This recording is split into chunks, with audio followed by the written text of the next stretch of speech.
a lot of you joining. Let us know where you're listening us from. We want to be very interactive here today. We are on Africa Women's Day awareness, and we are just going now live stream and starting slowly and looking forward to hearing you all and connecting with you as well. So welcome. And yes, feel very encouraged. Let us know where you're listening us from. That is very interactive for us. We want to feel that you're here with us and engage as women. And as we accept more people to join in, share with your people. We're going to share with you also the links on YouTube, just in case you get disconnected. You can also follow us on YouTube. So I would ask our listeners also to also follow us on YouTube as well, just in case we are out from here. So my work is to welcome you all on Africa Women's Day Awareness. It's a continuous program. We keep doing this every other year, and as awareness of the 31st of July, as officially is the day. It's already passed. And I'm very excited to be here with my team. And we have been working very hard in the background to make sure we keep informing you as we continue welcoming you and into this network of awareness. And we are also connected and working with a lot of partnership with different organizations, as you can see on the flyer. And we are happy to connect with you today and as we follow up. So thank you. And I'm going to hand over to Madam Abigail, who will be our moderator of the day and walking us through the program as we go in. And I can see we are getting here beautiful sunshine, showing that something good is going to happen today. So I'm going to start with a lot of energy with all the speakers here. As you can see, they're all lined up, very, very professional CEOs. I know we women love to be CEOs, and these ones, they're going to be here to share with us quite a lot of information. So get yourself papers, write and put your notes as well. Whoever you want to connect with, follow up with them, because I'm sure they're on LinkedIn as well and also ready to share with you as a follow-up. So welcome, everyone. Feel very in the right place of Women Network. I'm not leaving out men. I also encourage men to be here to see what women are doing on this platform and engaging with you as we continue a conversation how men can also support women and women support men. It's to have an equal, and this discussion is going to come in as we go on. So thank you, and I welcome Madam Abigail. Abigail has been one of our team for a long time since we started, and I'm very happy to introduce her because she is the team coordinator and organizing all these meetings with all the women in the background. And as a youth, we always working together. We always say we have to mentor our youth, so we work very closely with her, encouraging her to also take part of leadership as we are going on with the program of the Africa's Women Day. So welcome, Madam Abigail, and thank you so much for the work that you do in the background, and we appreciate you. So welcome, and the stage is yours to run through the program with us today. Sorry, I was muted. Yes, okay. Sorry, apologies for that. Thank you, Joy. Thank you. Good afternoon, everyone. Good afternoon. Good morning, depending on where you're joining us from. My name is Abigail Adeze-Ebunine. I am Nigerian. I'm from Nigeria, and I am very honored and privileged to be the project coordinator for this project, which is the Africa's Women's Day Awareness. Thank you all so much for joining us. To our esteemed panelists, I'm so grateful. We're so grateful that you could join us. And we're definitely looking forward to having an amazing afternoon with you all. So without further ado, I'm just going to go on. We've gotten the welcome message from Joy Zen, who is a project leader. And I'm just going to talk to us briefly about what Africa's Women's Day is all about. So for some of us, we might have heard about Africa's Women's Day. We had a major event on the day, which is every 31st of July. And I think some of our attendees were there with us on the very remarkable day. However, for some of us, it's probably your first time hearing about it. This was me a few years ago. I wasn't aware of this day. And this is why this platform exists. We're here to raise awareness and get more African women to be aware that we have a day set aside for us to be celebrated, because we deserve to be celebrated. So just going on further to explain briefly what this day is about. Africa's Women's Day focuses on spotlighting the legacy of African women and aims to honor each of them for their visionary, bold, and pioneering historical achievements and contributions to Africa and the world history. Now, the inception of this day, Africa's Women's Day, can be traced back to the historic first conference of the Pan-African Women's Organization, in short, PAWO, which was held in July 1962 in the city of Dar es Salaam, Tanzania. It was during this landmark event that the proclamation to honor and commemorate this day was resoundingly made. Africa's Women's Day is observed every 31st of July. So I hope we can pick something new from here today. So this is the day that has been set aside for African women to be celebrated.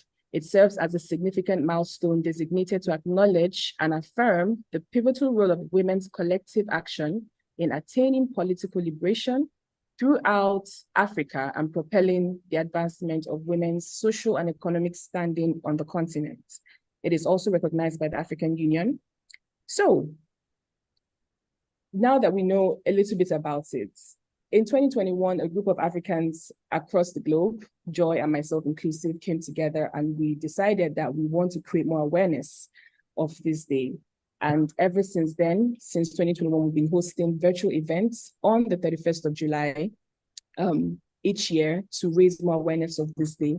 And we have been very privileged to have a lot of powerful women grace our stage, from, depending on the theme of the year, from past female presidents and prime ministers in Africa to unsung heroines of Africa in different fields. And this year, 2023, the theme is Empowered Women, Empowered Africa, spotlighting African female founders and CEOs.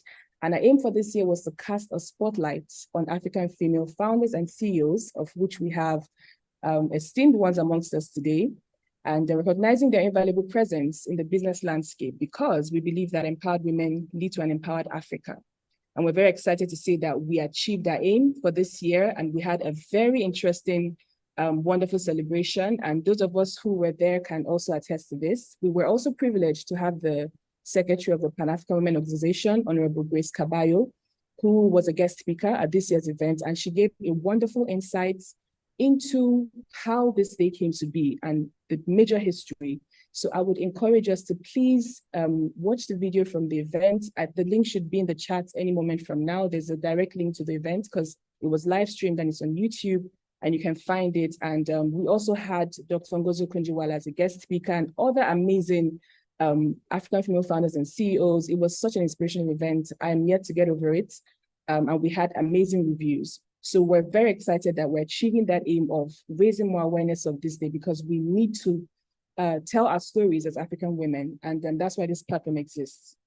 And so we're here today, we're here for the quarterly panel discussion. So aside from the major day, which is the 31st of July, we also would like to keep on running some programs throughout the year before the next African Women's Day, just because July is not enough to showcase all the amazing African women that we have on the continent. So from the 1st of July to the 31st of July, for each year, we spotlight women in the field according to the theme for that year. And so we're going to see in a short while a digital exhibition of the women that we're able to spotlight this year. And so because we can't showcase every amazing woman in the month of July, we would like to have these quarterly panel discussions to keep on raising awareness of this day, keep on bringing to light the strides and the amazing contributions of African women in various sectors and fields. So please, we would really love you to get involved. Stay tuned, because your story might just be next. We're here to tell your story and to celebrate you. So please feel free to engage in the chat. Thank you for telling us where you're watching us from. We would also love you to engage with each other, because that's why we're here as well, to be inspired, to learn from our panelists, and also to be able to connect. So I'm going to hand over now to Joy so that she can go ahead and play the digital exhibition so that we could see the 31 women that we spotlighted this year. Thank you very much. And I'm looking forward to a great panel discussion. Over to you, Joy. Thanks.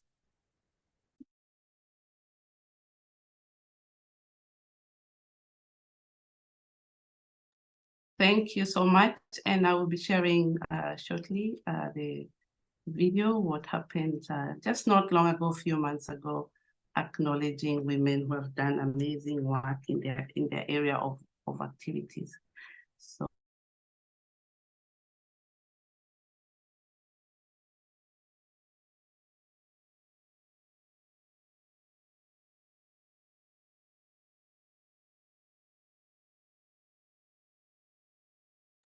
Joy, you're muted. Can you hear us? Can you see the screen? Yes, okay. It's visible. Yeah, now. Thank you.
Back to you, Abigail.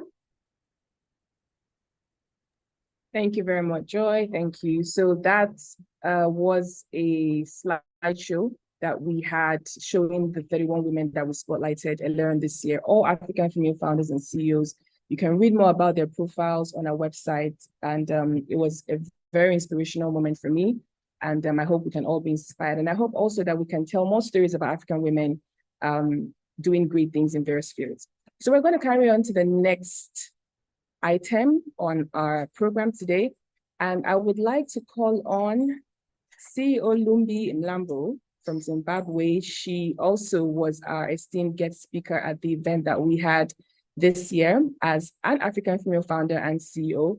And I would just like to briefly read about her profile. So CEO Lumbie Mlambo, a computer science and mathematics graduate from Indiana University, South Bend, and Texas Women's University, is a passionate advocate for clean water access and women's empowerment. Raised in rural Zimbabwe, CEO Lumbie was inspired by her orphan father's humanitarian legacy to establish the nonprofit organization JB Dondolo, named after him. As a global goals ambassador and UN advocate, CEO Lumbie utilizes her platform to address the worldwide challenges facing women and girls. Her dedication to making a difference has led her to volunteer for various initiatives, including serving as a judge for Africa's Business Heroes competition, hub lead for the Tony Elumelu Foundation, and advisor for Accelerate Africa. JB Dondolo, founded in 2016, is a social enterprise committed to removing barriers to clean water, sanitation, and hygiene in underdeserved communities, with a focus on empowering women and girls. JB Dondolo aims to break the cycle of poverty by providing access to essential resources and creating economic opportunities.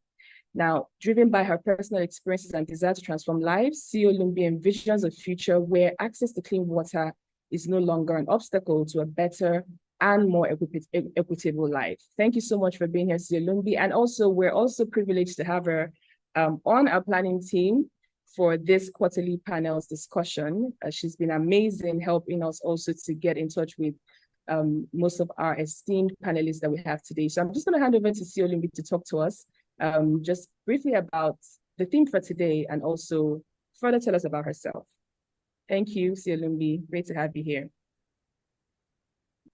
Thank you so much, Abigail. That's a powerful presentation. I am so humbled and so honored and very grateful that all of you, listeners and the panelists, that you all made it to this platform. Thank you so much for accepting our invitation. We really were looking forward to seeing you here today and hearing from you, because we know that wherever you are, whatever you do is so powerful. We see you out there. Sometimes we don't come to you and say, hey, I'm seeing what you're doing, but we just want to celebrate you today, and we just want to hear from you. We just want people to hear what you're doing and how you're making an impact. So thank you for accepting the invitation. And thank you, Abigail and Joy, for accepting me as well into this group, into the planning of this event. It means a lot to me, and it means a lot to a lot of people. So I'm grateful that we're able to make it work and that we're able to reach out and host this event today. So just so you all know, I think everything has been said about me, who I am. So I'm not going to cover that. I'm not going to repeat that. I just want to say that when I participated early this year at the Women's Women's Day celebration, I thought it was my first time to know about this event. And I was like, what, Africa's Women's Day? What is it? Just like you, it was my first time and I'd never heard about it.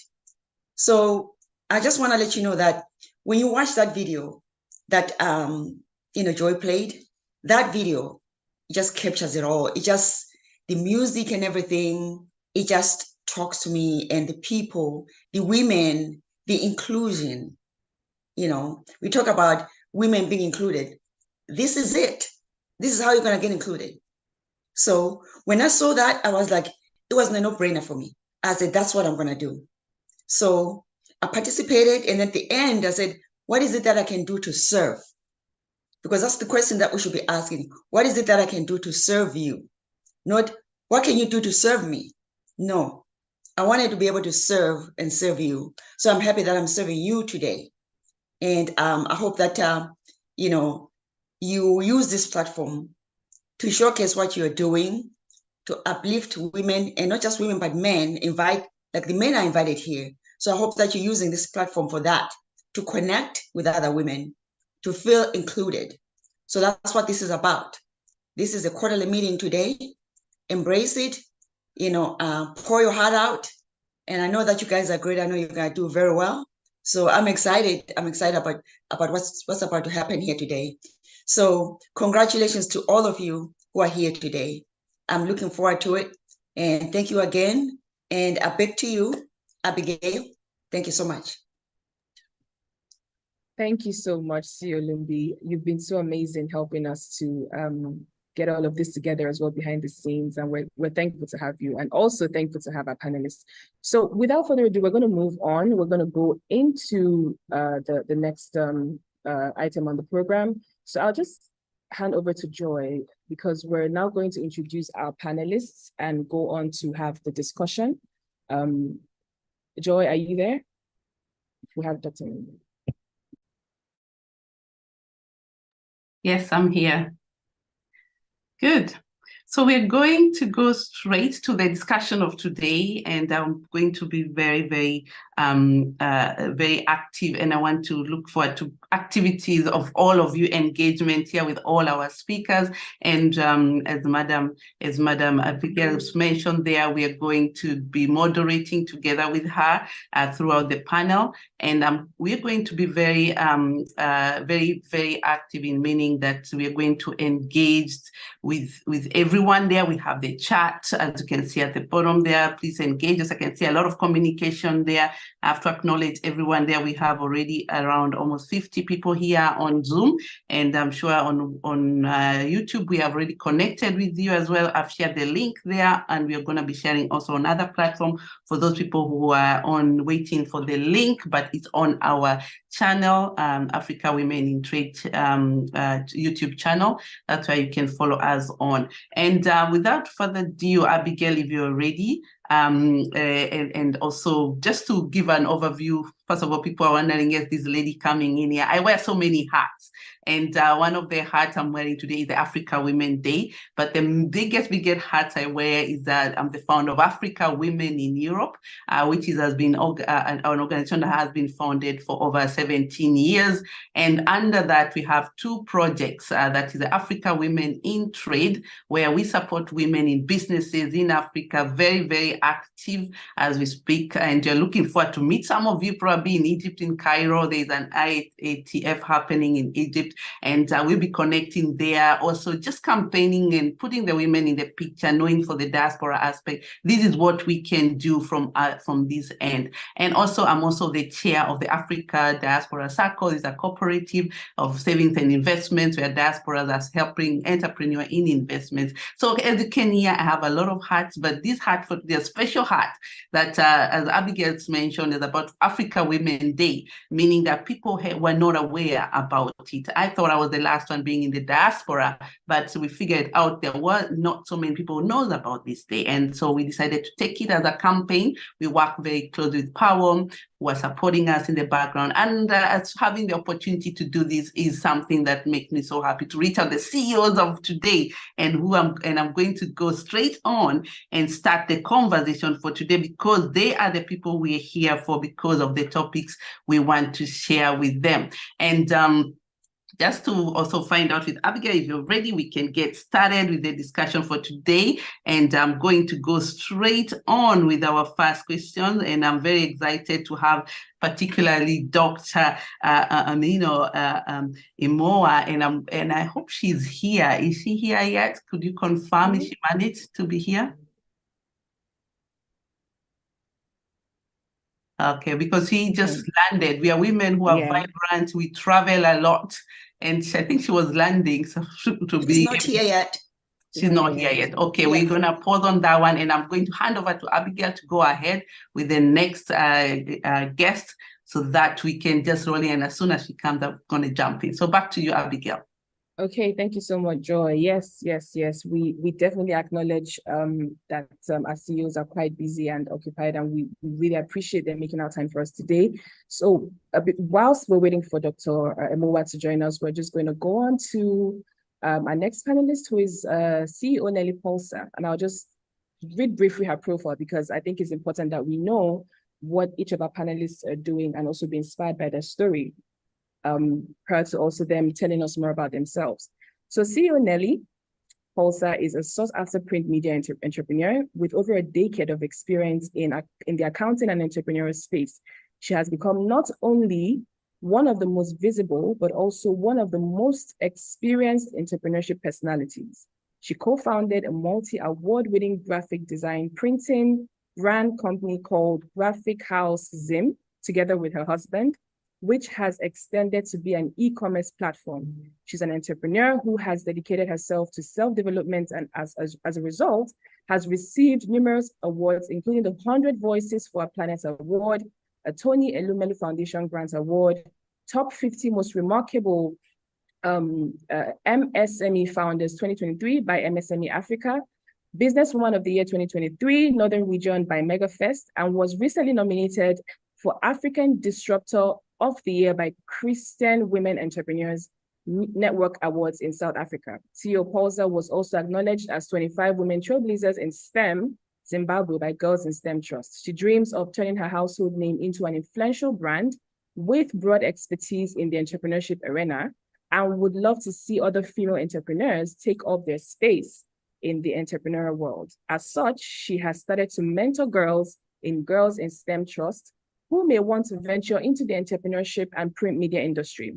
She's also a business mentor under the AWU program with the US Department of State, and a business mentor for Girls Who Print Africa. CEO Paulser is an active Rotarian looking to bring the design, print, branding, and entrepreneurship experience, as well as exposure to the education sector in Africa.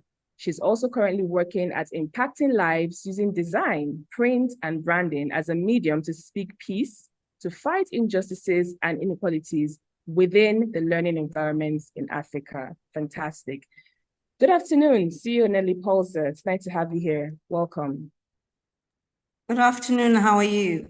Fine, thank you. Fine, thank you. Great to have you here. I'm really amazed because I'm a graphic designer, so I'm really happy because in the graphic design field, it's rare to find women, in graphic design, prints, and branding, and all of that. So I'm really happy, to have you here. So the first question, in line with the theme for today, which is being women leaders, overcoming challenges, driving change, building resilience, and thriving amidst adversity. Could you please tell us, in your experience, what unique challenges or obstacles you have encountered as a woman leader, and also how you have addressed them? Okay, good afternoon, everybody. It's great to be here and to share my story as well. As a woman leader, specifically in Africa and specifically in Zimbabwe, there are a lot of challenges that we've faced. Specifically, I can talk about my industry is a male-dominated industry. And you find that if you know about that, Abigail, because that's graphic designing industry, that's a male-dominated industry. And most of the times you come across gender bias and stereotypes as well. No one really takes you seriously the first time they come across you or when they deal with you for the first time. If you speak about anything within the industry, no one does really take you seriously because you're a woman. That's one of the problems that I faced. But in as much as I faced that, I've realized that you need to put in the work in order for you to make a mark and for you to earn that respect. For a woman, it's much harder because you have to put in double the work. You have to really make statements and let your footprint be identified in the industry for someone to actually speak to you and listen to you, even for other males within the industry to come to you for advice or to include you in certain activities within the industry. You have to leave a footprint somewhere. They have to see that you're there, you're visible. And I think that's what has actually forced me as an individual to make sure my business is actually quite visible whether it's in the social space or physically within the industry. I really try my level best to make sure that we are visible. So that's one of the problems that we come across. We still realize that a lot of male, as well as women, entrepreneurs and general clients have not really accepted women being in the industry. We have a lot to offer. Our skills are amazing. We are so creative in the industry as well. We come up with brilliant ideas, life-changing ideas. But I think we're still in a space, I'll speak specifically for my country, Zimbabwe. We're still in a space where you find that we're not yet accepted. Can I use that word, accepted? As well as general people have not really come to that place where they can really accept the woman graphic designer or a female entrepreneur within that industry to actually move and do something that's life-changing. So that's one of the challenges that we've come across. But if there are any graphic designers or printers within the industry, I don't lose hope. That's what I would say, because the industry is still a bit rigid, but we are still making strides within the industry. And it's being acknowledged now, because if you can win awards within the industry, it means someone is seeing it out there. Another issue that's there that I've noticed as a challenge for female entrepreneurs within this space is that generally there's still a misunderstanding in terms of the work balance as well as family responsibilities. The female, especially if you're in a case like mine, where you are not just a wife, but you are a mother, but you are still expected to run your business effectively, efficiently. And there comes a time where we really struggle within the balance between home and running the business. We still don't have that extra support that we need that allows us to perform the best way we can. When your child falls sick, you still have to stop and become a mother first before you can even worry about your business. And it's natural, it's a natural instinct that kicks in. When your child falls sick, the first thing you do is you worry about them first, because we always put our children first. So that's something else that's always been a challenge, because now you are expected to still run the business, but at the same time, you're trying to make sure your child is fine. So that's another thing. That balance between work and family responsibility has actually been a challenge on my part. And then the last thing I can talk about, Abigail, if you allow me, is also, I think the positive side about it, though I feel not all male people have jumped on ship, but the positive side about it is we're starting to see an increase in the number of men who are now supporting the female entrepreneur. And I'll give an example of my husband. He's someone who really supports me. And whenever we need to have a balance where he needs to be with the children and I need to do something, he really jumps on ship to say, no, I'll do this. And it's not something where I ask him, he offers on his own. So that's something that I can say shows me that even in those type of scenarios, men are coming in and understanding that, you know what, she needs to work, and actually she makes strides even as she works within that industry. So that's something that's a plus. And I think that really helps the women entrepreneurs within the industry. Awesome, awesome. Thank you so much, CEO Paulser. I think some things that stood out to me from what you said is putting in the work. So in as much as you have all these biases and all these challenges and obstacles, you're not deterred. You still put in the work, and it's paying off.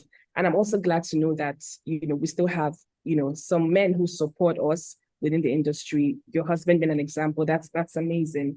Thank you so much for that. So I'm going to hand over to Joy so we can move on, and we'll also come back to you again with our next question. CEO Paulser, thank you so much for that. So Joy, over to you. Thank you so much for that.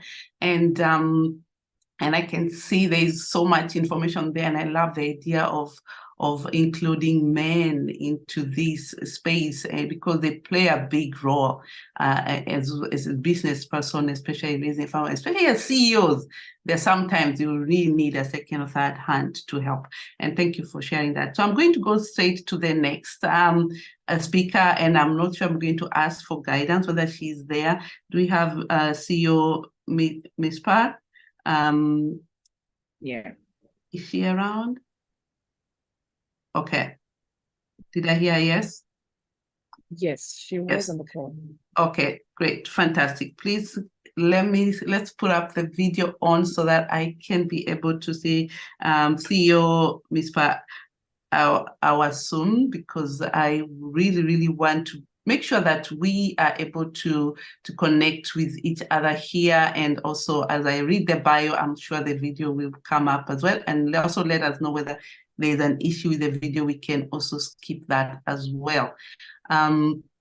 So I'm going to go straight on that. So just to introduce Madam Miss, 1 second, I just need to do one more thing here to make sure that we are all inclusive here. And I see a lot of people here are joining. I want to acknowledge you as well, whoever is in here. We appreciate you for your time. And I can see she's just there, just joined us. I'm going to add her here so that you get to see the women we're talking about. They work very hard for these positions, and even getting time to be with us is really not easy. I can imagine that, especially with the time slot they have. So I'm going to read up your CV, because it's such a remarkable the work that you have done. And as I said, Mispa Awasum is a female Cameroonian international arbitrator, head of arbitration, ADR, and at Aims Capital and Associate Limited, Kigali, Rwanda, and a mediator with 5 years of experience. She has numerous years of experience as a policy reformer, international speaker, and trainer at international and national conference and workshop. She has 10 years of experience as an operations program and project manager expert. She was awarded the best female human rights and democracy advocate in Cameroon by the state of Maryland in the United States of America. She is a member of the Chartered Institute of Arbitrators London, a member of the Africa Attribution Association, and the chairperson of Women in ADR Cameroon. She is currently a master student of development studies at ULK, Kigali, Rwanda. At the same time, an advocate student at the University of Deshang, Cameroon. She is a corporate communication law lecturer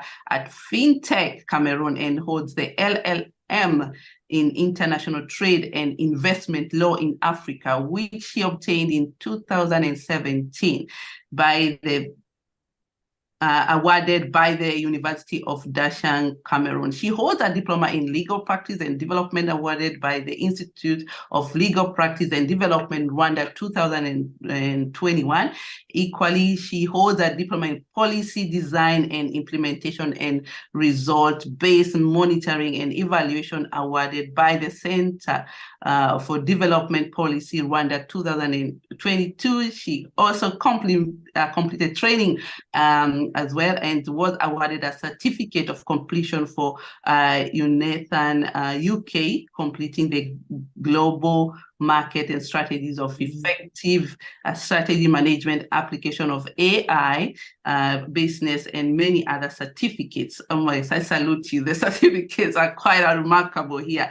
But the good thing about her, she is also a gender peace, humanitarian, political, and sustainable development expert, and investment and commercial transactions consultant, and a CSR expert for investors and companies, helping them realize their corporate social responsibility. I love that. I love that. They need to. CEO Awasum is the founder, CEO of the Voice of Cameroonian Women International Organization, Power Women, and founder and CEO of Mispa Solar Home Group and national coordinator and legal advisor of Cameroon Youth for Justice and Freedom. So I'm so excited to have you, Madam Awasum. It's so impressive, the work. I like the AI. I mean, you juggle it all. And why I like it here, because the question will be becoming very,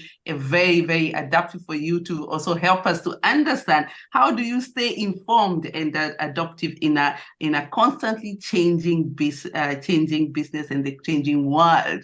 How do you stay, I mean, seeing your profile and how you maneuver it to be able to keep staying on top of your game. The stage is yours, and welcome again. We salute you for the work you're doing. Thank you very much, Abigail.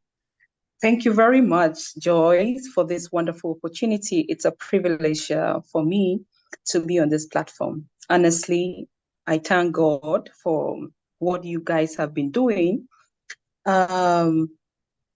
I joined you people on the 31st of May this year during the African Women's Day celebration. As an African woman and a Pan-Africanist, I never knew of this day, but thanks to your efforts with Abigail, I was informed, and today I am into the process. So I encourage every woman out there who is listening to us today to get involved and not only listen and go away, because the change we can make is by getting involved.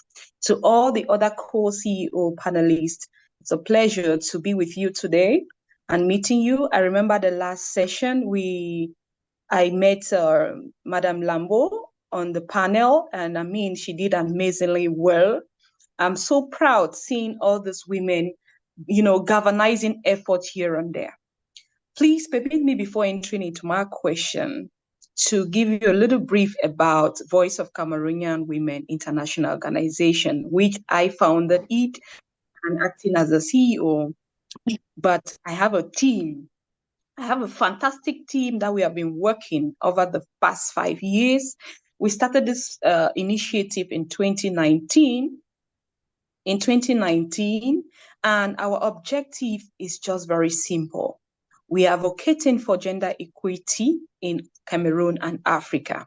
And for the meantime, my boundaries have been Cameroon, Rwanda, and Nigeria.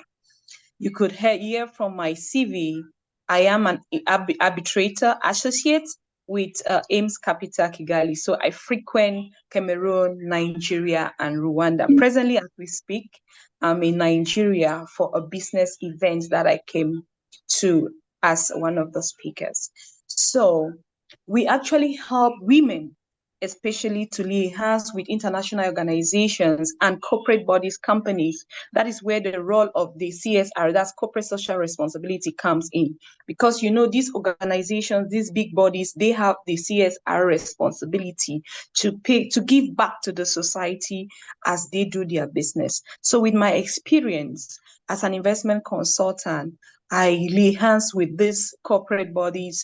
Cameroon is an endowed country in Africa with a lot of natural resources. So lots of these companies are in Cameroon and they exploit the resources of these communities and allow the communities go uncompensated. So we assist and create this partnership to make sure that communities are being compensated, especially women and young girls. So we promote trainings of women and young girls.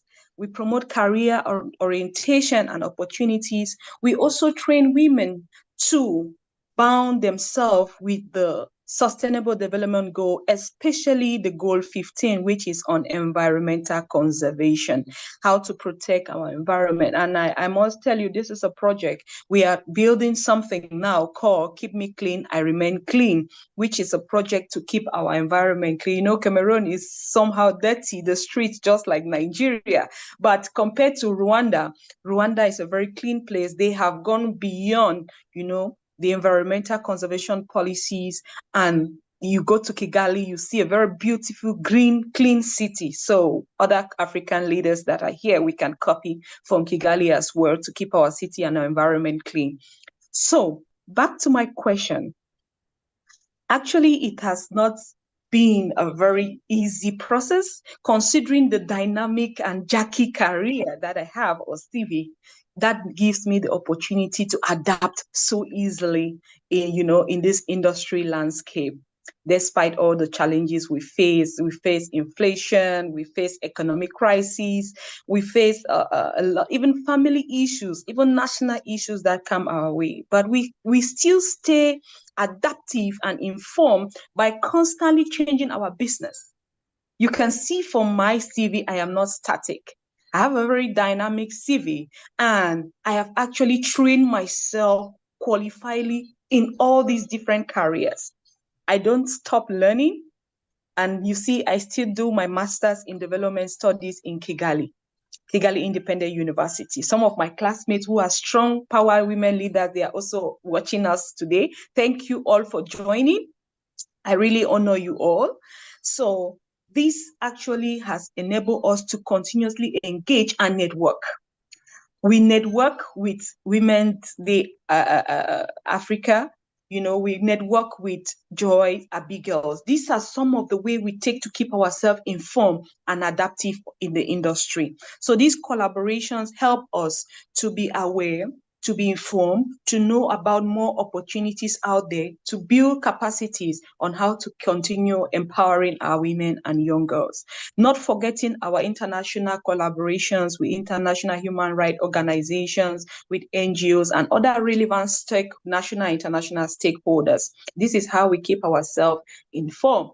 The last United Nations General Assembly, I wasn't there physically, but I attended virtually with my team, because I also make sure that not me alone, my team should be informed and also adapt to the current changes in the industry. And so we can also carry our team, along, make sure not only yourself is being empowered or being trained, let our team that we are doing this job together also be informed and be placed on the limelight of some of these informations or training or capacity building programs that we have.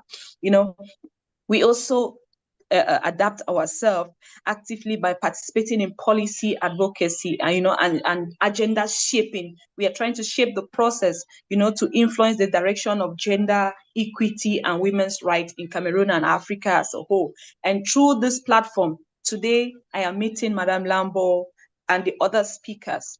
Together, we can join this platform to make sure that we advocate and create awareness about the African Women's Day celebration. We create awareness about women's rights, women's emancipation. A lot have been done, but it's not yet enough because so many women are still relegated and still behind. So we also going to adapt ourselves and keep ourselves being trained, being educated, and we make sure that we keep up with at least, the latest developments in gender issues. We follow them up to date to stay informed and adaptive to make sure nothing passes us by. Human rights is also a point of interest, and sustainable peace initiative as a mediator, I try to engage the women in peace processes. In 2020, we held a National Peace Day in Cameroon, organized in partnership with the Frederick Albert Foundation, where we galvanized thousands of over 3,000 of Cameroonian women all over the 10 regions of Cameroon to train them as peace builders, train them, as mediators, because women are actually the best mediators that we can find out there. So, Joyce, thank you very much. I think I have answered the question on how to stay informed and adaptive in a very deeper way. I am open to every question that our viewers and listeners will have in the comment section and even physically. Thank you very much, Joy. Thank you. I hear you and I understand you. And I love that as women, we wear many hats, and the way you juggle it up, it's about also following up your goals and your wants, and also how you've done a lot of work with the community of women in Cameroon. We'll be reaching out to them as well. We're looking for the business women as well in different areas. So everybody here has something to take, and I love that the idea of working as unity. And I know you're also working in the environment sector. So that's something else we also have to keep paying in mind. This is a big thing at the moment. And thank you for that. And don't go away. And we are going to have another question for all the presenters. We're just going through some of you, and we're going back again to all of you. We have a lot of questions for you. You're just heading almost an hour, but we are coming back to you again with that question. But for our listeners out there, if you have any question, please we are following on YouTube and as well on here on Zoom. So we'll be following up the question there, and I'll ask Madam Lumbie to be checking out the questions as we go on, so that we are on top of the questions and can follow them up together. So I hand over to you, Madam Abigail, another new upcoming CEO. So welcome, and then to the next CEO invitation. Thank you so much. Thank you, CEO Awasum. I mean, the event is not over yet, and I'm already so inspired. I don't know about us, but amazing things are going on. Even within the chat, I see a lot of amazing women sharing their profiles and what they do. I'm in awe. Please keep connecting. Just like Ms. CEO Awasum said, not being static, don't stop learning, keep connecting. And also CEO Nelly Paulser had also talked about putting in the work. I mean, we still have, wait till you hear also the amazing panelists that we have coming up as well. So I'm going to go on to our next esteemed panelist, who is CEO Judith Marera from Zimbabwe. CEO Judith Marera, a Zimbabwean entrepreneur and advocate, has dedicated her life to illuminating the lives of those in off-grid communities. Born and raised in rural Zimbabwe, she witnessed the challenges women and children face while searching for firewood, often at the expense of more productive pursuits. Driven by this experience, CEO Marera founded Land Force Energy, a women-led for-profit social enterprise in the renewable energy sector. Her mission is to end energy poverty and empower communities with clean, affordable, and sustainable cooking and lighting solutions. With more than a decade of experience in building emerging market technology ventures, particularly in renewable energies, CEO Marera's impact extends beyond her enterprise. She's a recipient of several awards and recognitions, including the Tony Elumelu Foundation and Women in Africa Philanthropy. In addition to her entrepreneurial achievements, she holds a master's in human resource management and a master's in business administration, courtesy of honoris universities. CEO Marera's life story is one of empowerment, resilience, and a commitment to mitigating climate change effects while improving the lives of women and communities in rural Zimbabwe. She advises women never to look down upon themselves and to continue to empower themselves. They should have a fighting spirit to keep going despite all the obstacles they may come across. Fantastic, amazing. Good afternoon, CEO Marera. It's great to have you here. Welcome. It's my pleasure. Good afternoon to everyone. Good afternoon. Thank you so much for joining us today. So just reading your profile, you are making waves in the renewable energy sector. And I'm always so happy when I see, we've been sort of conditioned to be very focused on the traditional professions like, law, medicine, and the rest. It's also interesting to see women, spreading their tentacles and going out and achieving greater things in various sectors, again, as a result of experiences. So please, could you just talk to us can you just share with us a story of a mentor or role model who has influenced your leadership journey and helped you to overcome adversity?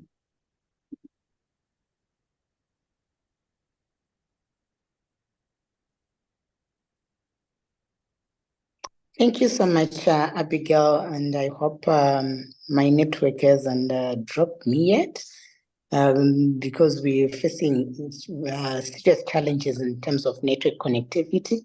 But I'm very much glad to be here, joining other women, telling our stories.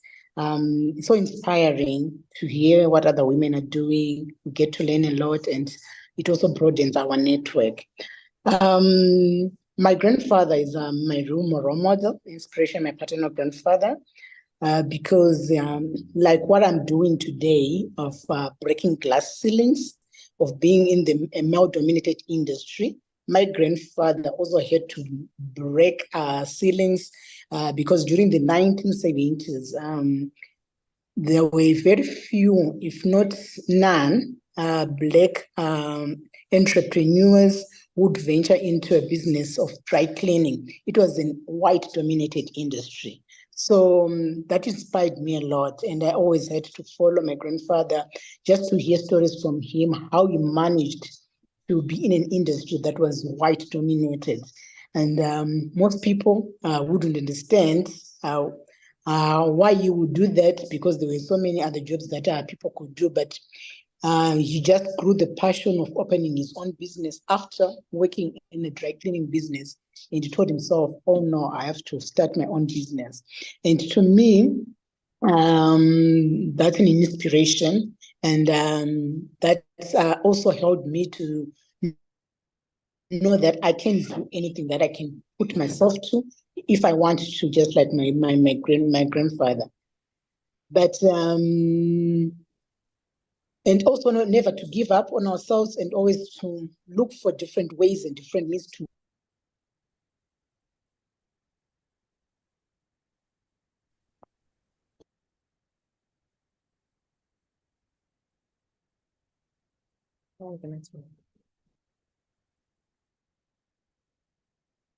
Okay. I think we just have a little bit of network hitch there. Hopefully she can join us back soon. Yeah, we're having the conversations. Yes, with the continent of Africa, we still have a lot to do, and women have a role to play. I hope we also feel it. I mean, I could pick up some things from what she had said already, her paternal grandfather being her inspiration. It's really amazing when we hear the stories of how our parents or grandparents have shaped our story and our lives. And it just goes to show that within, as Africans, our morals, our values are really strong. And, we have roots. We have roots from where we're coming from. Oh, she's back on. Thank you. Thank you so much. Can you hear me? See you, Marera. Oh, you're muted. Can you unmute yourself? We can't hear you. Yeah. All right. Okay. Yes. Thank you so much for back. being patient, and hope you'll be patient with me with my network dropping me here and there. So I was saying, if you want to be a leader in your own space, you have to maintain a positive outlook, set realistic goals, never give up on yourself. When you think of doing something, it will take time. But always know that one day you'll make it, and also seek help from others. Myself, I have a background in human resource management. I do not have any technical background, but what did I do? I had to learn and research on the technology, and also had to engage the people who were already knowledgeable in the industry, just to learn from them. Attending various webinars, workshops on renewable energy, just so that I could understand the industry better. So when you want to be out there, be willing to seek help from others, and as well as learning from your mistakes, because as you grow, you also make mistakes, and take 1 or 2 lessons from the mistakes. And the most important thing to learn is to learn and then move on, and don't let your mistakes define you.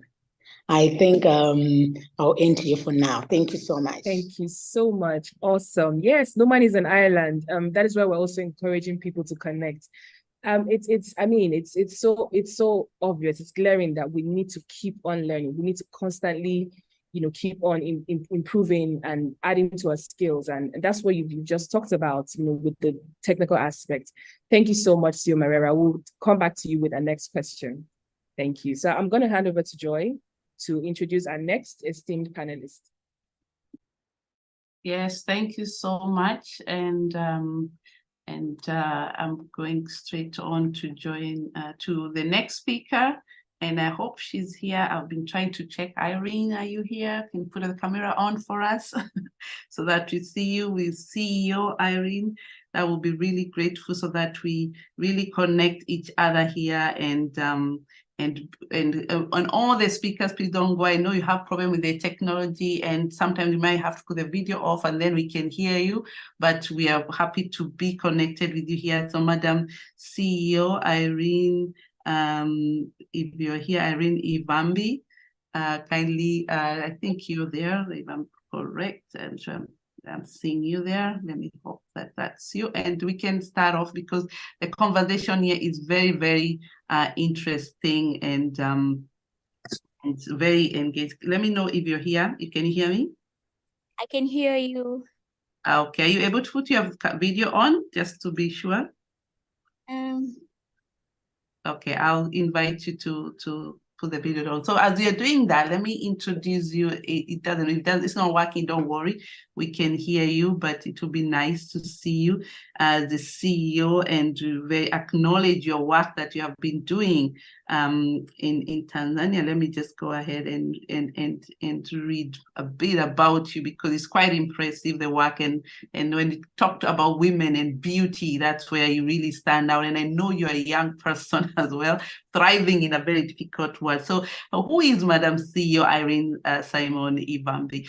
The driving force behind Mlambo Naturals, a renowned hair company, is a relentless advocate for women empowerment and natural beauty. Her journey began with the natural hair movement in 2019, aiming to educate Tanzanian women on embracing natural hair products.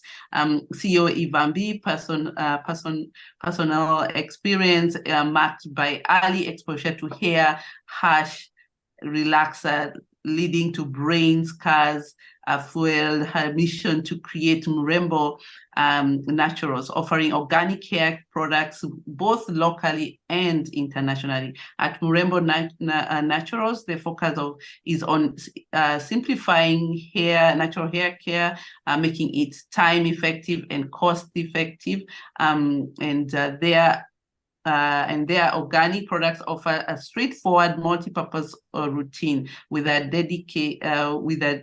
decade in the beauty industry. CEO Ivambi's achievement include recognition in the youngest and top distributor of the year in the East Africa by Oriflame. She holds degree in organic hair care, formulation, marketing, and project management. Her dedication extends beyond business. She actively participates in discussion on women's and youth benefits in intra-Africa trade fair areas, and coordinates young women entrepreneurs in Tanzania, as well as her global recognition includes being honored as laureate at the year in Tanzania by Women in Africa WIA in 2021, and receiving the Youngest CEO Award in beauty and cosmetic in East Africa in 2022. Her journey was featured in the Citizen newspaper in 2023. CEO Ivambi's contributions have always been recognized by FFI as one of the top 50 trailblazers in the East Africa, and her story is a statement to empower and nature beauty. Murembo, meaning Swahili of beautiful. Yes, I'm Swahili, I'm from Kenya, so Murembo really means beautiful, capture the essential of her brand, and that is a beauty of women. African beauty cannot be underestimated. It's the topic of all. And thank you so much, Irene. Are you here? Can you hear me? And let me know if your video is not there. It's okay. We can move on without the video as well. Can you hear me? Yes, I can hear you. Was your video on? My network is not so stable, so we can just go on. Okay, yeah. Fantastic. So I'll just go on there as you have given me the permission, and really, and congratulations for the work you're doing as a young CEO. I know you're one of the youngest in this group, doing amazing work. It's not easy for a young person in you. And I love the idea of the resilience, because the question is more in the resilience. How do you define resilience, and how has it contributed to your success as a leader in this area? And I salute you again, Madam CEO Ivambi, and go ahead and answer the question if you can do so right away. Thank you so much for this opportunity to share my journey. Thank you, Madam Lumbie, for the opportunity to be here today. I started entrepreneurship when I was very young, and I'm still young though, when I was 19 years old. And the journey has been very tough. Like sometimes you don't know, you really want to achieve something, but you don't know where to start. You don't know who to go and ask a few questions. You don't have mentors. So for me, I can define resilience as the ability to bounce back from adversity and keep going even when things are tough. It's the ability to overcome challenges and learn from mistakes. When you're young, you can encounter different mistakes because, as I said, you don't have mentors, don't know what you're doing. So when I started my business, I've come across different mistakes that I've learned from them, and they keep on making me more strong and more being a good leader. So resilience is the ability to walk through difficult problems, challenges, and the capacity to recover very quickly. And I can see my journey has been very resilient. And because we started only with hair care products, but later we created a hub. It's a beauty hub where it's a co-working space where different people with different talents, you can just come to our space and get different resources. Like hairdresser can come, and her client can get different resources. If someone is making nails, can come to our space also. Wellness, people in the wellness area can come to our space and use our resources and space for almost free. They're paying a little bit of fee, but it's almost free in Tanzania.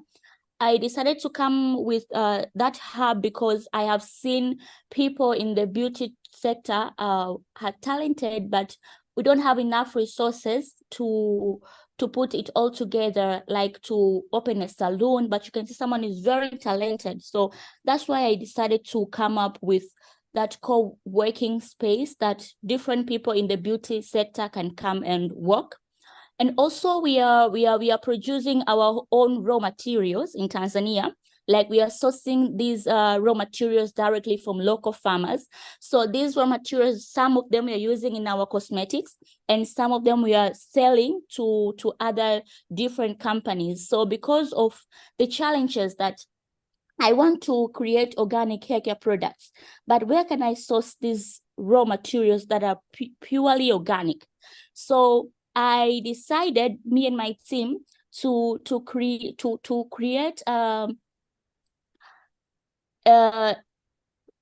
extraction industry, so we can be able to extract raw materials that are genuinely pure. We are also using our cosmetics, but also we are importing selling to other people in cosmetics area. So I can say my journey, as you have heard, is full of resilience, and that's how I can define resilience. Thank you so much. Thank you as well for sharing that, and I love the idea that you share your space with your together with the also other cosmetics industry. That's quite interesting. And being myself already into the natural hair, where we talk about sister locks, we're encouraging more and more heads, more hairs turning back to our natural hair and a natural beauty. And I thank you for sharing that, because this space is very important. When you've opened up the door, what I like about what you said is that even the other women can come and share the space with you. And the Tanzania country seems to be very, very conducive for that by supporting you as well. And we have seen that also on different platforms where women in products are doing that. So congratulations for you. I don't go very far. I know we're coming back to you again with another question, and we'll be connecting with you again. And as we go now to the next speaker, Abigail, I think you're next, or is it still me? I just have to figure out if we have all the guests here now. As you mentioned, let me know if we have all the guests joined us. So I think we have Dr. Anino on now, Dr. Emuwa. We have her on now. Okay. Thank you so much for giving that acknowledgement. Thank you so much. So we're going to go straight to our first guest speaker that we have been waiting for, and we are very happy to have, because we have one of the best in the area of the CEOs. We have to salute her in that regards, Dr. Anino Emuwa. And I hope if you're there, I don't know whether you are able to put your camera on so that we can be able to add you here in this discussion. And we have been eagerly waiting to hear from all our CEOs. Let me hear, if you can hear me, just let me know whether you can hear me, and you can unmute yourself as well so that I can... Hi, I'm here. Oh, there you are. That's fantastic. Let me add you here. That's why people see who we are talking to. Thank you for making time. We just had you just landed from the airport and straight to the Zoom call. That's the life of the CEOs, I can imagine. Thank you so much for being here. So I'm going to go straight on and to really acknowledge the work that you have been doing for so many years, and being one of the leading women in this space. And we're so happy to be honored to do it. And for the listeners, let me read her bio for you to get to know her. And Dr. Anino Emuwa possesses over 25 years of experience in banking, international management consulting, and research. Her journey began as a corporate banker with Citibank, and today she is a visionary founder of Ivambi, a consulting, a strategy and financial advisory firm based in France. She is also the founder of 100 Women at Davos. Wow. a community of impact-focused women leaders founded along the World Economic Forum and the Women CEOs Network with over 500 CEOs and founders across the continent. Dr. Emuwa is a proud member of the Institute of Directors Expert Advisory Group on Diversity and Inclusion, further emphasizing her dedication to fostering inclusive workplaces. She has graced renowned institutions and conferences worldwide, from Forbes to Facebook, at the University of Cambridge and beyond. An advocate for gender diversity in leadership, Dr. Emuwa has earned global recognition and award for her contribution. Her work focuses on various domains from the corporate world to entrepreneurship, emerging technology, and sustainability. As a catalyst of change and a true leader in every sense, she says, and I quote her, "We must not sink into a despair, but have faith in our resilience and our power to bring about positive change." Wow.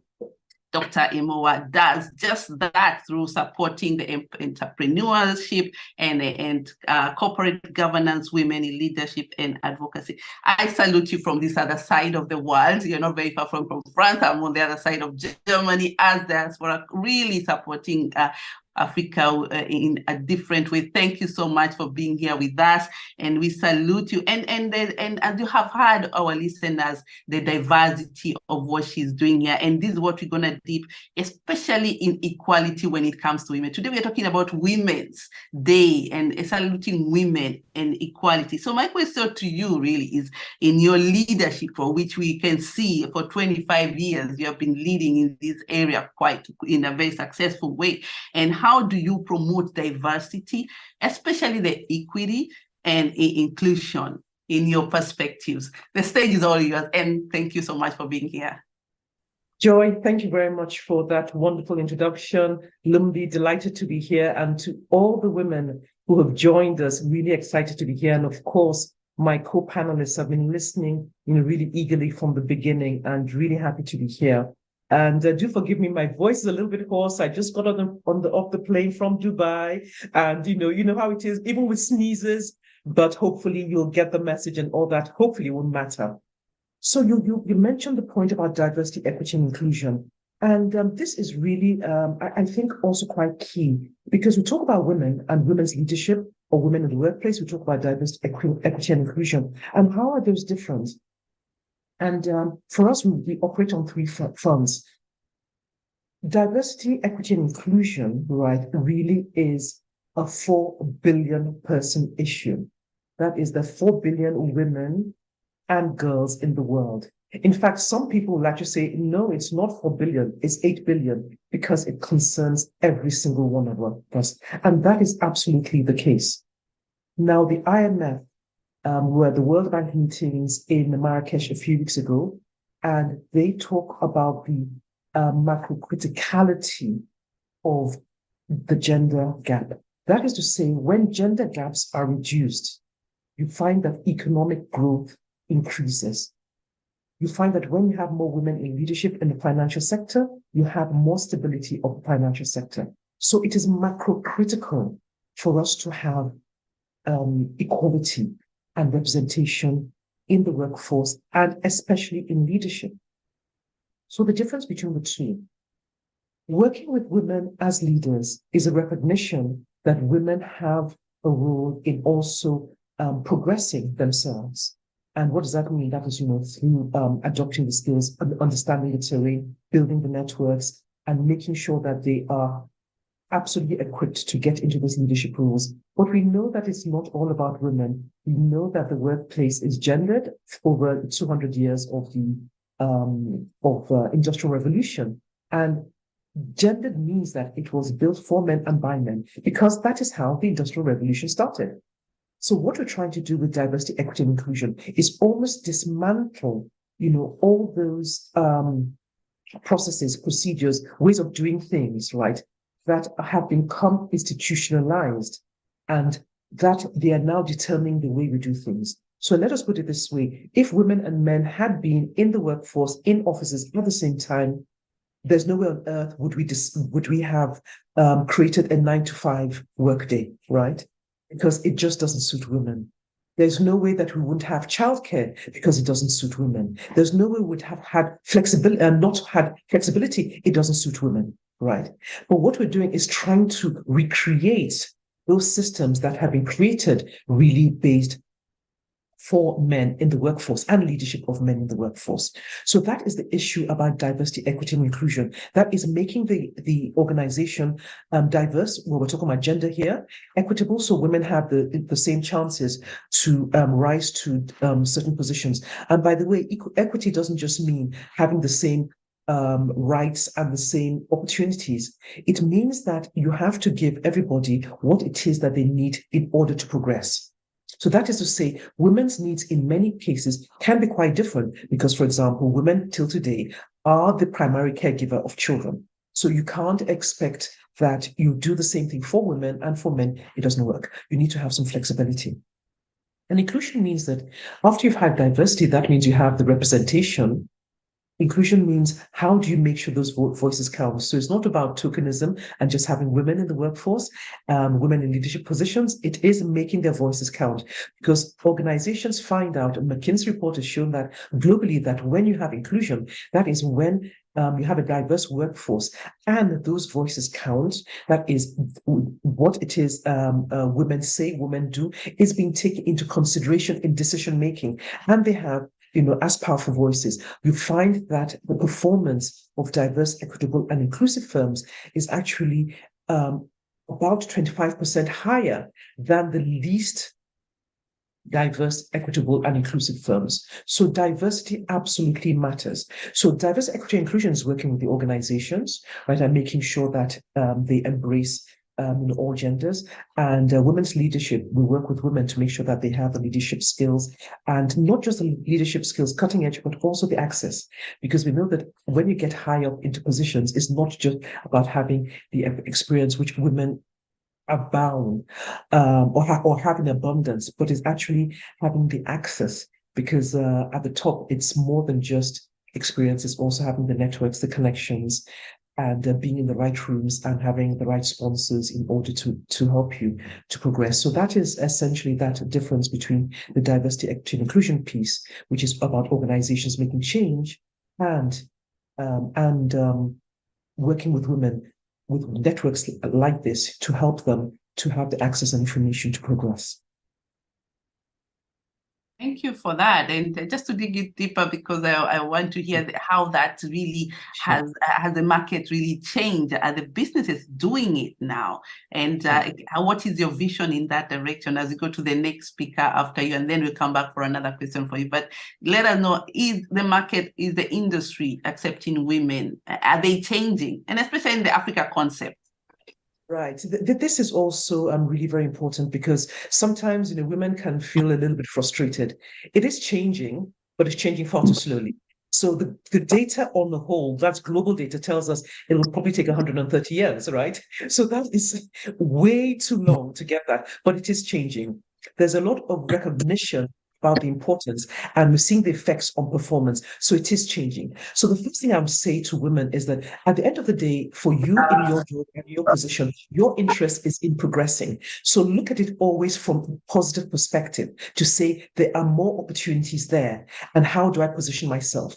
I'll give you one example. As a founder of African Women CEOs Network, and I know that we have several women here who are members of that network. So I'll give you an example. So we had the search agencies who came to us, right, for top positions, board level positions on the biggest companies in the world. Isn't this the dream of, women in leadership and more? We constantly post, right? And we did that. And then I get, the DM so I can pass them on. And one question I got was, before the pass it on, is what is a board CV? Now, incidentally, we happen to be running, a session, but that was after in 2 weeks. But the thing about it, if you're not prepared, the opportunity is not waiting for you. So it's not that you need to have know the difference between the board CV and executive CV. right? So these are the things that we try to do to equip women beforehand. So the opportunities are there, people are recognizing. But when you have women here, you have opportunities there. What is bridging those gaps? Because it is competitive, but there's more awareness. So we need to do two things, which is to say that one, we know the opportunities are there, but you need to actually be equipped to take advantage of those opportunities. So yes, it's changing. Just to give you one data point, for example, in the US this year, I think that when you look at the top biggest companies, for the first time it reached, in terms of women, having a woman CEO on the top biggest firms, it reached 10%, which was the first time it had, crossed that level. So it is changing. But when you say 10%, that means 90% are still men. So you still have 9 times as many men as women in top CEO positions. So the thing is, yes, it's changing. There are more and more opportunities, but the work that we do is to try to accelerate that progress. And I hope that answers your question, Joan. Yes, definitely does. And I'm actually even reminds me of the first Africa Women Day we did. It was about the president and the vice president in Africa.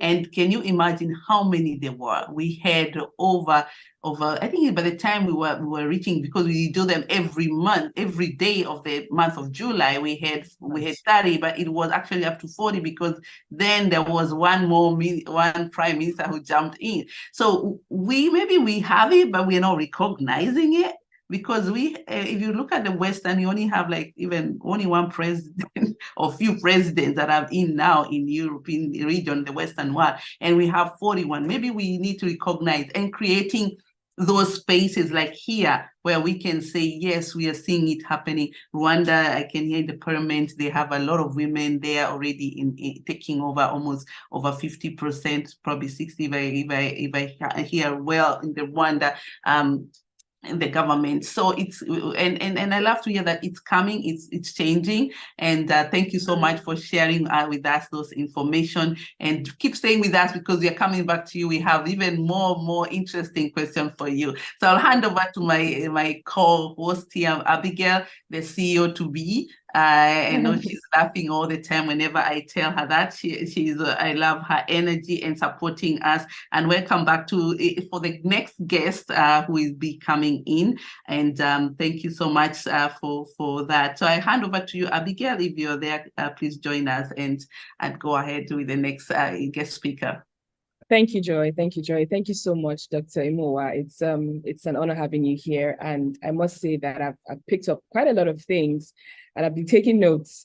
Thank you so much. Women have a role in progressing themselves. And I even see what's going on in the chat. Very interesting conversation. And, the question is, how do I position myself? So this is why we have this platform. This is the essence of this platform, where we're trying to, let women connect and know that it's time for African women to be a lot more visible, a lot more audible, and also position themselves to be out there. So thank you so much. We'll come back to you shortly. We'll now move on to our next esteemed panelist, CEO Femi Oyedipe from Nigeria. CEO Oyedipe is the co-founder and CEO of Luscious Chocolates. Luscious Chocolates, I hope I pronounced that well, she embarked on a journey to not only create premium chocolate, but also to bring about transformative change. Founded in 2017, Luscious Chocolates has redefined the chocolate industry by producing exquisite chocolates from locally sourced cocoa beans. Their bean-to-bar single origin process delivers a delightful range of dark milk and white chocolates embraced by diverse audiences, businesses, and industries. CEO Oyedipe's passion and drive for creating value led her to initiate a venture that goes beyond economic benefits. Luscious Chocolate empowers female farmers and women across its business value chain. This venture is a testament to her innovative spirit, contributing to sustainable development goals and redefining an entire value chain. Amid disappointments, inspiration struck, and the journey towards fine chocolate production began. So CEO Oyedipe's journey to chocolate began with a twist of fate when a planned career path took an unexpected turn.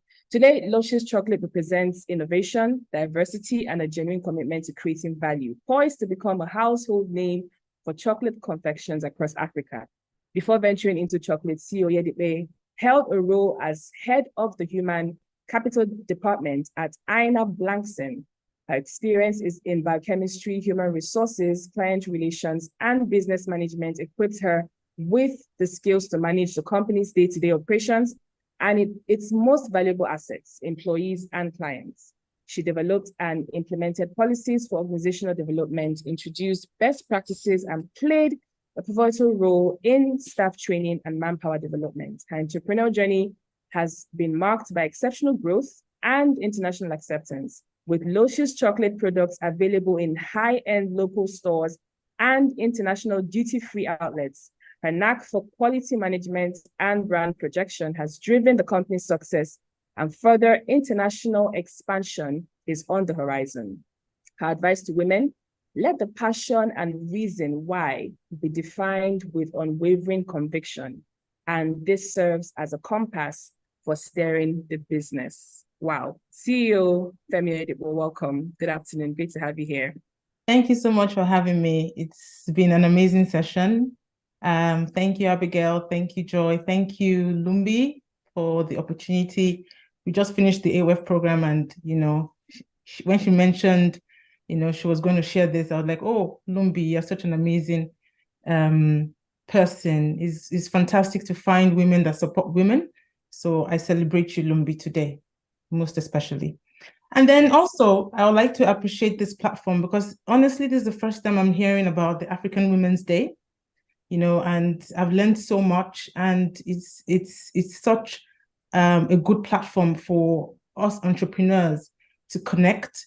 And it is important for us to celebrate one another. It is truly important because that keeps us going, that keeps us encouraged, that reignites the fire in us, and also helps us to remember, takes us back to when we started and refuels us to, just keep going, So I'm really, really, really, really, excited about this platform and everything you have done so far. And the amazing, to be seated amongst, such amazing women, you're further re-inspired in that sense, you understand? So yes, thank you so much. Thank you so much for having me. Thank you so much, CEO. It's amazing. Thank you. Thank you. So chocolates, yes.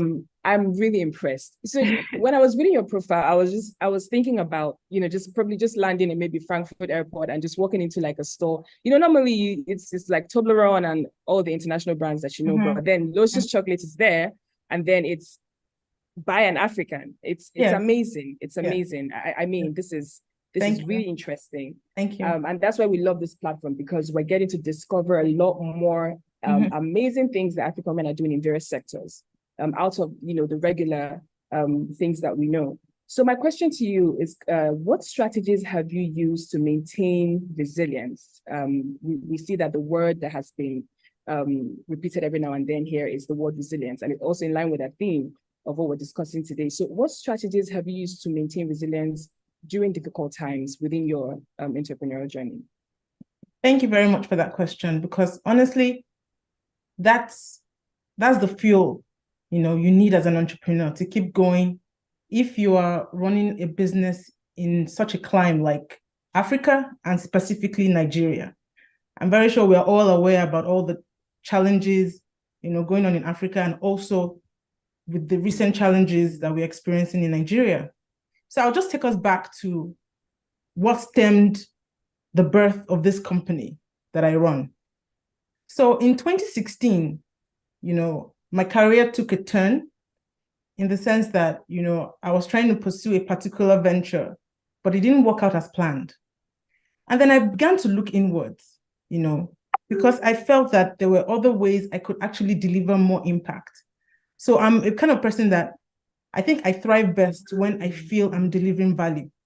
The moment I sense that value is I'm not able to deliver value like I'm supposed to, or it's not being utilized and delivering result, I step back and then reassess the situation.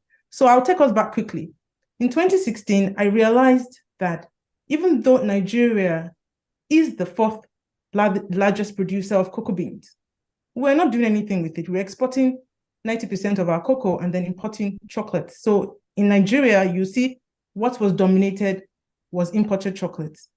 And you and I know that, we all know on this table that the share of zero processing, local processing in any country, you're not able to capture the value it brings. So that's the social impact it will bring, the economic value it will bring. You're not able to capture it because you're not doing anything with a natural resource, but you're importing. Any country which continuously consumes will begin to experience stagnation and then also a dip. And then I asked myself, why aren't we doing this? Okay, this is where I'm going to pitch my tent.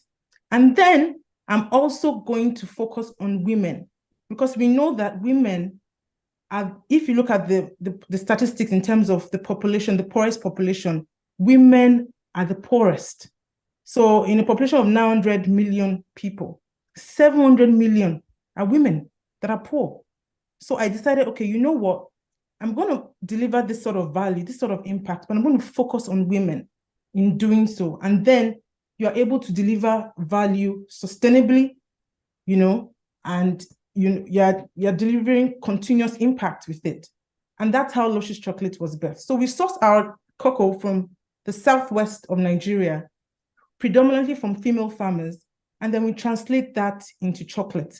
What we do is we buy directly from them, so we're paying fair wages. One, you empower a woman, you empower a community, you empower a family.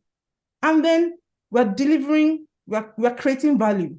So we are creating something that is tangible, and we can sell this and obviously employ even more women in our factory. Since from inception till date, we've employed over 15 to 20 women who some of them have left, started up their own businesses, completed their education, have young families.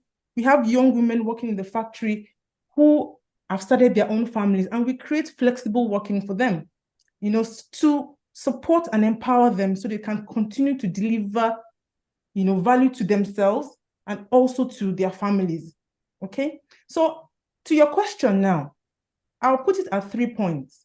One, for resilience in business, continuous resilience in business, because challenges will always come, you need to have structure.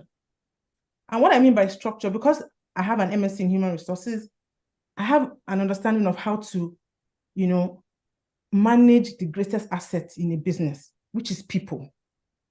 So you need structure in terms of systems, in your operational systems. What are the things you have put in place to empower your team? What are your corporate governance structures in terms of your organization itself? How do you manage your financials?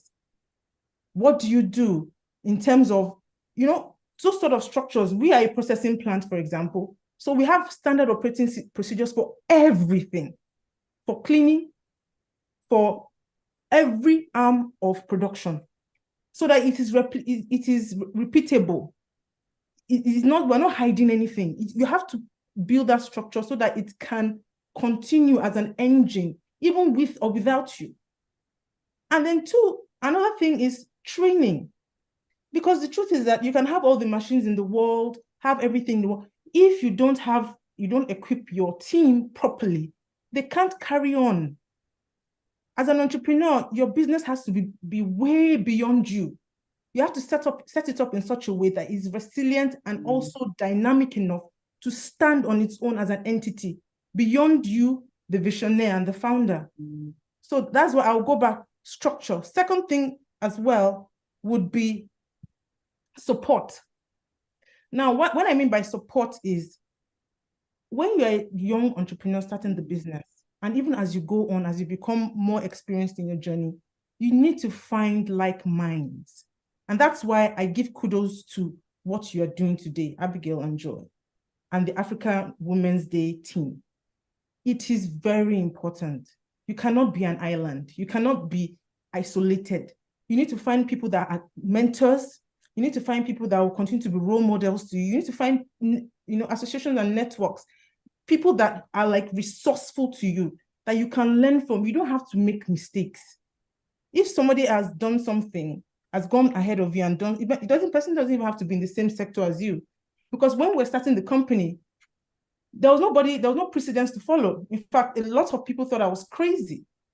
and felt, oh, who is this woman that is coming to change the dynamics? This is the status quo of this industry. Leave it like that. I remember I spoke to a lot of men and they just thought that I was, crazy. But I felt, look, if we do not solve this problem, if we do not address it, then we are looking for a double whammy for long term. And this has ushered a new thinking. So you find even in Nigeria, other brands that do what I do. You understand? But if your mind is not thinking, you're not, trying to solve a problem, then, there's no continuity. You're not setting the pace for others to follow. Then lastly, I would say information. You can't go into an industry where you do not know what is going on there. You don't know what your counterparts are doing, even internationally, even if you're operating locally. You have to keep on abreast with information. You have to know what is going on and how you can harness this information to sustain and help your business. So I will leave it at that. So those three things: structure, support, and continuous information. Thank you very much. Wow, Joy.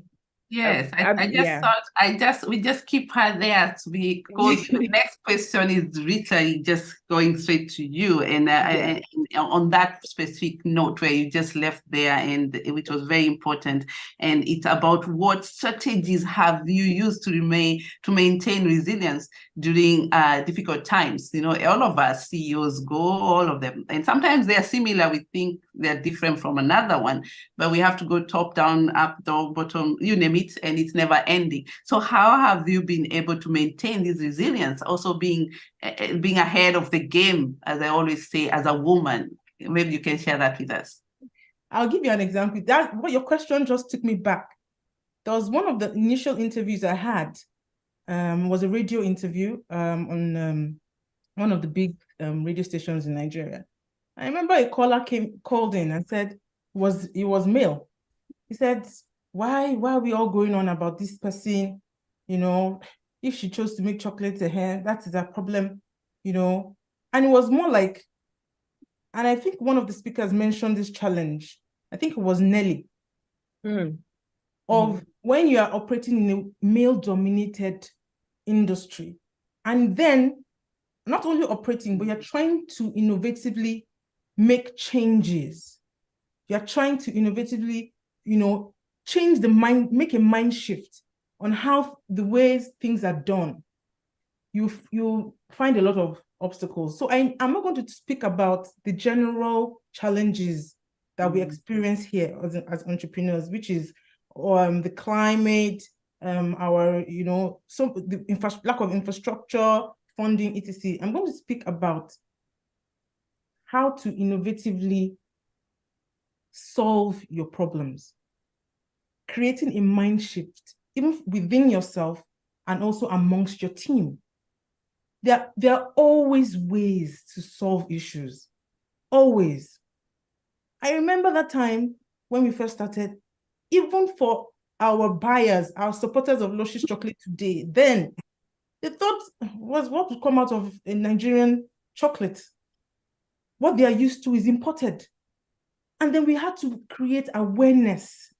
We had to begin to tell them, look, we can do this. We are blessed with this resource.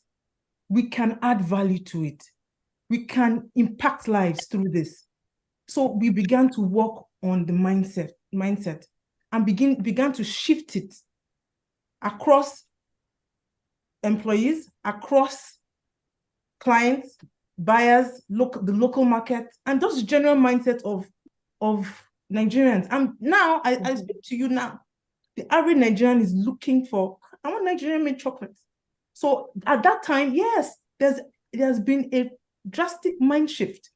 We are still working. You still find some people that are like, no, they don't want, but now there's a general acceptance, and that's why that industry is growing as we speak. So in terms of, to answer that question specifically, I would say innovative mindset. Finding ways to shift the mindset of people, because it is when the mind is shifted, when there's a transformation of the mind, that's when changes can come, or things will just continue the way it is. I hope that has answered the question. Yes. Yes, you have answered our question quite clearly there, and I appreciate it. I'm just loading in all the speakers here because now it's gonna be very interesting here as we wind up slowly, but we still have few questions to go. And please put your camera on so that I can add you in this panel where we are having discussions with everyone. I hand over to Abigail to ask the next question. And I ask now the listeners, please, it's time to throw in your questions because we are becoming it's almost 2 hours gone, but we still have time for your questions. Ask as many questions as you can, and I'm sure Lumbie is checking on them and should be throwing them according to the speaker here as you come on. And we're going to add all of you here as we go through the next questions at the closing part to add to the question. Go back to you, Abigail. Thank you so much, CEO Oyedipe. But can I just say that I'm one of those Nigerians that would love Nigerian made chocolate? Honestly, I think it's amazing because I was saying this, even looking at CEO Ivambi with what she's doing with Mlambo Naturals. I think we have been conditioned to love international products. Even whilst growing up, the relaxers that we use, Dark and Lovely, olive oil, these are all international brands. So we have that notion of if it's not international, it's not good enough. So the question is, when do we start to appreciate made in Africa, made by us, for us? So this is so amazing. I'm over inspired, but let me not talk too much about, I'm all over the place now because so much is going on here. Thank you to all our panelists. I'll just move on to the back to you, CEO Paulser, Nelly Paulser. Talking about you being also in the graphic design field. Again, it's out of the regular profession, and I can relate to that. It's amazing. So I would like to know what motivated you to become a leader in your field. Why graphic design? Why branding? What's your motivation venturing into your field?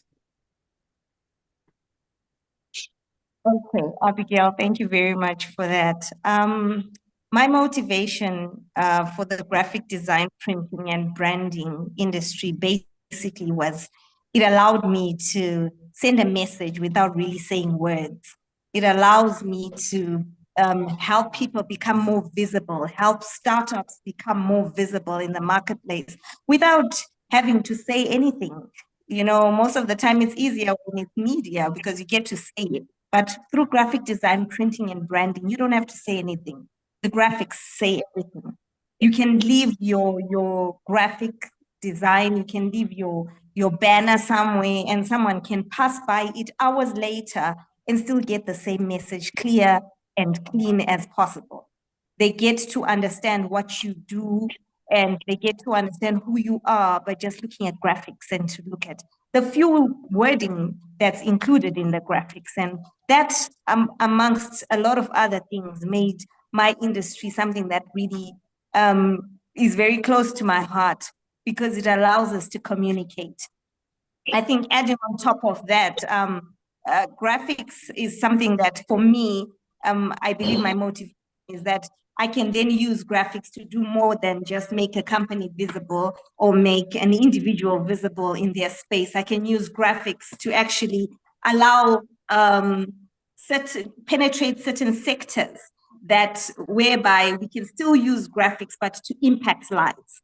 And this is the sector where we are at, or this is the space that Graphic House Zim is actually working in right now, because we are in a space where we had to sit down and ask ourselves, okay, we are delivering a service, but besides delivering a service, what else can we do? And we realized that we could actually impact lives through different opportunities that are arising. I saw Dr. Anino almost touched on that issue where she said, you need to look for the opportunities where you can actually position yourself. And I actually believe, and I can attest to that within Graphic House Zim, we had to identify certain opportunities, and we actually have stepped a step out of graphics. Though we're still using graphics, we're now penetrating into the mental health sector using graphic design, printing, and branding, because we saw a gap in that industry. And we said, what can we do as graphic designers to impact lives within the mental health sector?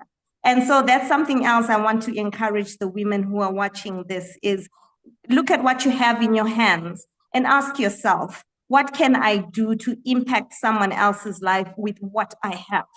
And when you can answer that, that's when you can find the opportunity that you can actually position yourself in. So yes, I think my motivator as a graphic designer is actually being able to impact lives as well. I hope that answers you, Abigail. Absolutely, 100%. Thank you so much. We underestimate the power of visually appealing things, especially with design. I can relate 100%. Thank you so much, CEO Paulser. So I'll hand over back to Joy for the next question. Yes, the next question actually is going to Dr. Anino. Are you there? Dr. Emuwa? Let's see what she was there. I don't think she has dropped. Yes, she is on here. She was just getting some cold medicine. But okay, yes, okay. Just so give me 1 second. 1 second. Yeah. Okay, great. So yeah, the discussion here amazing. So I'll jump on and go to as I wait for her to come in, to go to CEO Mispa. I hope you're still there with us. I think you're here, and I'm not sure if I have the right Mispa here on the stage. I'm right here. You're right there. Okay, I have different names here. Okay, all right, I get you. So, but I just see that some of my women have used my name as their own name. That's too much love. I can see you've been trying to market for us. Sorry, but Dr. Anino is here now. Yes, I can see her. She's here. She can join us as well. And as I go on with the next, okay, I can still, since you're here, let me jump on to the not started with the question. So I'll go back to Dr. Amidst. So 1 second, I get the question here. So the question was actually, it's also very interesting. It's also around what you do. So and we want you to maybe describe to us a specific project or initiative where you faced resilience or pushback. Yeah, we women, we get those, but a particular case and how did you navigate these and drive challenges? It sounds like an interview, but you get these questions a lot in it. But as women, we want to hear how you deal with it, because sometimes you're caught in situation and you don't know how to deal with it. So share with us if you have such kind of experience. Yes, I think that these experiences can be, normal and happen quite often. And sometimes because we're busy trying to do something, we sometimes ignore them and we don't recognize them, right? And other times they can be very hurtful. But I think the point is to recognize them and take what is good from them, right? And use that. So I do have 2 examples, just fleeting examples. One was, so we started the Africa Women CEOs Network, and we'd had these women business owner seminars in Lagos, which were running in person many years ago. I think it was 2019 or so. And here was I sitting on, boards of, PLC and all of that. And it was said in very good faith, but it was one of the board members who said to me, CEO of the bank, and said something about the NGO that I was running. Now, there's nothing wrong about running an NGO, but I'm running a network of women business leaders in Africa, right? There's nothing wrong with an NGO, not-for-profit, but it's just the sense that if you're doing something for women, that it has to be not-for-profit. If it was a network for men, nobody would ever think about that, right? If it's, entrepreneurship organization, YP or whatever it is, okay? So it was more from the perspective of helping in a way that women can't be helped, but yet we're talking about women business leaders, right? But it was said in good faith. But so it also meant that the messaging had to be quite clear so people understand, what it is that you're doing. So there was one. There was another one where it was earlier on, before we launched what we're doing, and I was in a meeting with women executives from the US. And one of them said to me, she says, look, I have this friend who is a senior executive, well-known from the US, and she does some work in Africa. And it would be nice if you spoke to her, because she could probably, help you and give some insights about what you're doing. And so she's a very busy woman. I tried to reach her, and finally when I got to her, and to tell her about, the Women's Network and what we're planning to do. And the first thing she said to me was, "Who are you? I don't know you." Right? That was the first thing she said to me. She was, "Well, I don't know you." And rather than thinking about it in a negative way, I thought, this is frank, because this is exactly what other people would not say. Why should we engage with you? Why should we engage with what it is you're doing? We do not know you, right? And that was one of the things that made me, even though I wasn't naturally somebody who wanted to be, out there, was that it was important that the voice was heard, that people knew what you were doing, you were representing, right, as something. So it wasn't just something that was nameless or faceless. It was something that had someone behind it who was doing this in order to have more women rise into leadership positions. So you do have these things, but you turn them around to a positive. And I know that some women have, even bigger experiences or, worse experiences that they face, but always look on the positive.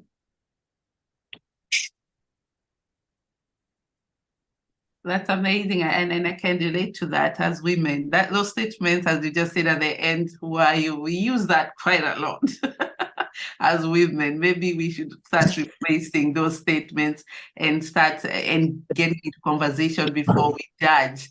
And sometimes we miss out on great opportunities as you can have. That was a big opportunity as well. Thank you for sharing that as well.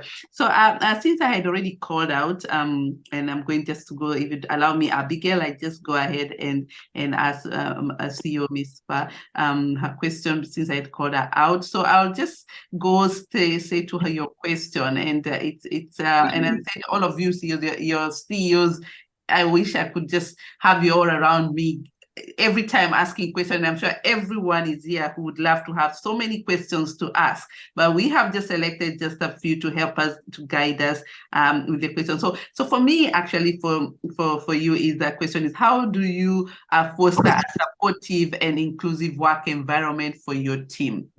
I know you have, if all CEOs have a team, especially if you want to grow, you have to delegate. And I tell a lot of women, you see Joy running around, I'm not on my own, I have a team, and this is very important. So how do you foster a supportive, inclusive work environment to your team, and especially when working with women in that perspective? Thank you very much, Joy. When a big sister speaks, I can't speak further without acknowledging her presence, and that's Dr. Anino. Hi, sister. Nice meeting you. We met just of recent at the last just ended Women Deliver Conference in Kigali, and there we networked instantly, and we are doing a lot together. And also, I joined the African Women Network of CEOs, which we are doing a lot together. So that is the importance of partnering, collaborating, and networking. So, actually, this to foster a supportive and inclusive work environment is not easy naturally to deal with humans. But the first thing is to understand what we call humanology or human science, that is the behaviors of human beings, and how to always create a shift when necessary. So we do this mostly, by we develop and we implement a kind of a comprehensive diversity and inclusion policy in our organization as a social entrepreneur, to promote gender equity, respect, and we actually give equal opportunities to all members in our organization. I tell you that I know I don't only work with women, there are also men in our organization, because for us to actually achieve in this space, we have to carry the men along.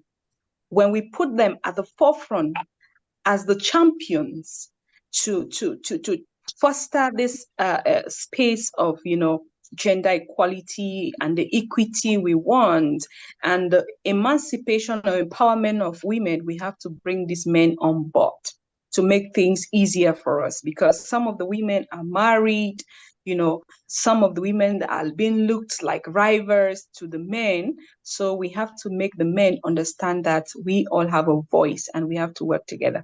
Secondly, we provide training and workshops, because at times I notice in leading people, even within my circle, within my team, some things are being done not because the person intended to, but there's lack of knowledge.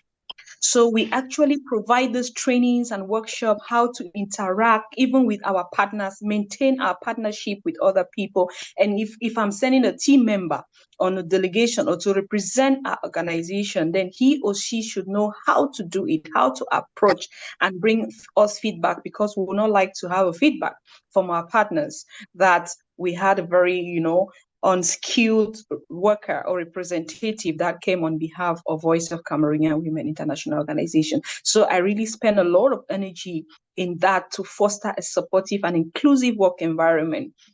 Training, workshops on gender sensitive and conflict resolution, which is my specialty as an arbitrator and mediator. I personally train them on that. So to address these issues that may arise within our team and out of our team and the community. Thirdly, we also encourage an open communication, and a feedback channel system. There is something we always like to get feedback, either from our beneficiaries or our partners or the community at large. We love feedback so that it helps to shape us and put us in good track with what we are doing. So we ensure that our team, every member, male, female in our team, even the camera person, has a voice to say something and be heard and feel valued. So this is how we've actually been running to make sure that all gender-based violence and social protection systems, and we create a culture of respect and equality between men and women. Thank you once more, Joyce. I think I can end at this point.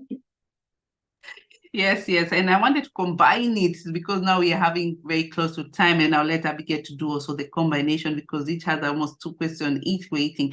And maybe you can add a little bit on this one. And what are your long-term goals and aspirations for our female leaders, and how do you plan to achieve this? And that would be also very nice if you could cover that as well. Thank you, Joy. Over the previous years, we have trained like over 10,000 Cameroon women in economically empowered or finance activities like production of locally homemade products like detergents, candles, bed sheets, clothes sewing, and also giving them their voices and getting them involved in political participation and decision making. Formerly, Joyce, before I came into the scene and in collaboration with other colleagues on the field, talk about something like 5, 6, 7 years behind today, you could not hear Cameroon women actually involved in a lot. But today you can see the narrative has actually changed, though we still face some of the resistance due to some, Cameroon is a highly patriarchal society, and we are still trying to break through them. This now gives us the vision or the long-term goal to make sure that we set clear and measurable objectives in line with our vision and our mission, to make sure that we position women, we increase the percentage. Presently, women in politics in Cameroon is just 23%. So we have to make sure that that percentage goes up to at least 40% comes 2030. That is the vision for 2030. We make sure that we build strategic partnership. This is a goal. So this is an open call to all the CEOs on this platform, that we are open for strategic partnerships with national and international organizations, government agencies, private sector operators, and so that we can leverage on all these resources to support our initiative and the women and young girls. And another strategy or goals that we set for this year to 2030, we are also focusing on implementing concrete programs and projects, that can directly impact the life of women, and also build the skills that they desire. Because, one thing, when you empower a woman and you just allow them like that, you create no impact. But when we empower women, we give them the avenue, the space to execute what they have been empowered. For example, I launched a program one time where I had to partner with some cooperatives, some organizations, some companies in Cameroon to see that every woman had a little capital of 50,000 francs to start up a small petty business. And we are still working on more collaboration and partnership to raise funds to keep empowering these women so that they have a small space. You know, when a woman is empowered, the family is empowered, the community is a stronger one, and we have a peaceful and better society.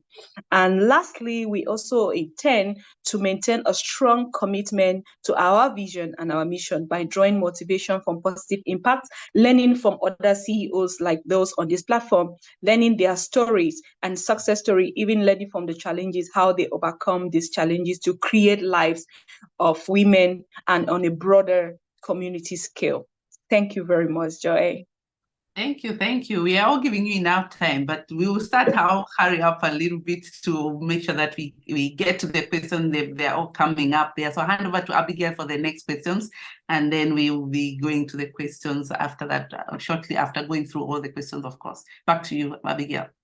Thank you, Joy. Thank you so much, CEO Awasum. So I'm going to come to you now, CEO Marera. Could you please just tell us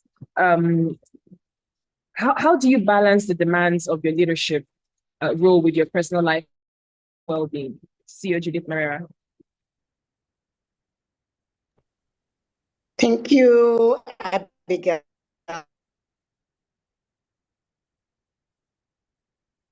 And balancing the demand of the leadership is actually for almost everyone.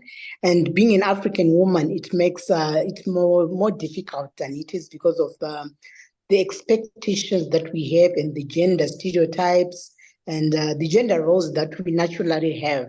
And I think as Mispa has just reiterated that I think almost all African countries, they're still patriarchal.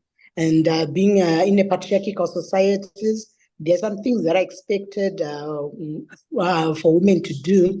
But as someone who's in leadership and as a woman, you can try to find out ways and means to maintain a healthy balance by prioritizing, first of all, self-care. You need to take care of yourself.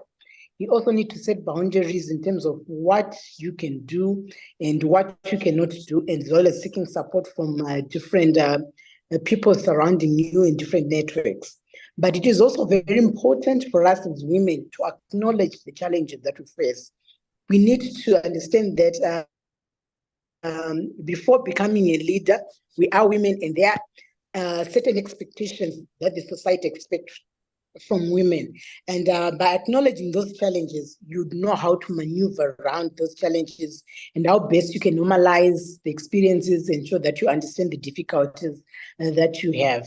And in terms of taking self-care, you also need what we call my time or myself, or taking into consideration that there are also some other things that you need to do besides being a woman and besides being a leader, besides people expecting so much from you, so that you can maintain both your physical and mental well-being.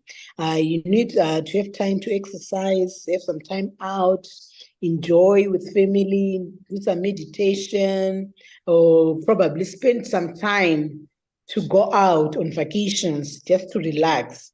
And also have some hobbies that you can engage in that will help you in balancing between your work-life balance as well as your personal balances. And you also need to seek support. Myself, I have a very supportive husband whom I work with. So when the pressures are high, he's always happy to chip in, as well as my family. My family is very supportive of the business, supportive of everything that I do. So whenever there are things that needs to be done, there are always some people ready to cover in for me and do the tasks on my behalf. I also intend to prioritize the tasks that I do and make a list every week to say, what am I going to be working on this week? And then I prioritize those tasks according to the importance. And I also try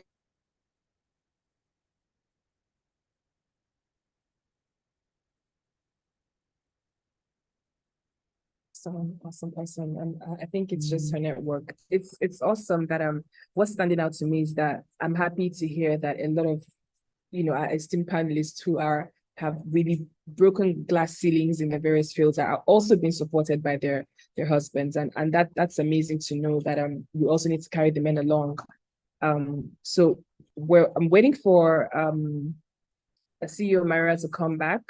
Hopefully she will. I know with network it can be a little bit off, but I'll just quickly talk to CEO Ivambi, if you're there. I just have a question for you whilst we wait for her to come back. CEO Ivambi, are you there? CEO Irene Ivambi. Yes, I am here. Okay, thank you.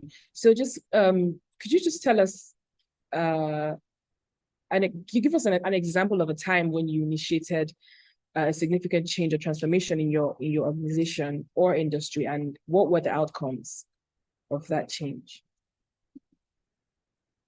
Thank you so much for your question. So, as I told you, I started business when I'm very young, 19 years old, and I saw there is a lot of problems when it comes to beauty sector. That's why I decided to create a co-working space. Like we have industry where we manufacture for others, like we're doing contract manufacturing. Also, we have an open space where anyone with any talent can come. It's the biggest change that we have done in our industry, because it's something that it was not there before in Tanzania. So we have just created a hub, like anyone in the beauty sector can come in our place and use our resources. But also we created Young Women Entrepreneurs organization.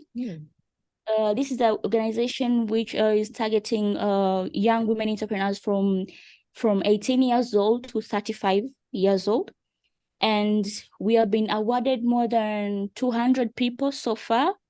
We are recognizing or trying to spotlight young women entrepreneurs and try to give them different workshops, trying to meet them with different mentors so they can be able to scale their businesses, because we have realized we have so many young women, they're doing a lot of businesses, but their businesses are not scaling. So we are trying to create an environment, workshop trainings, meeting with mentors, different partners, so they can be able to scale beyond AIDS, their businesses, and to be international. That's the major changes I have done in my industry. Thank you. I think I've answered your question. Awesome. Thank you so much. Yes, it's amazing what you're doing, CEO Ivambi. Thank you for being such an inspiration. We're glad to have had you here. Joy, do you want to go over? We're still waiting for CEO Marera to come back. I think we have another question for Dr. Anino. If you don't mind asking all the questions to Irene as well. Do you have any other questions? Okay, yeah. You can combine. Oh, no, that's fine. Then we'll get our final remarks at the end. That's the one here. Okay, thank you for that. Yes, back to our beloved CEOs and young and old, as I have a whole range of speakers here and guests. So for me right now, I think my next question will be heading to if I'm right here, we're going to Madam, I think I finished with Madam. Just have to look around. Which one is next? CEO Oyedipe. CEO Oyedipe. Oh, yeah, exactly. So if she's here still with us, please join. I'll be adding you with us here. I can see you're here. So the question reads, can you share a significant challenge, adversity you have faced in your company and how you came over it?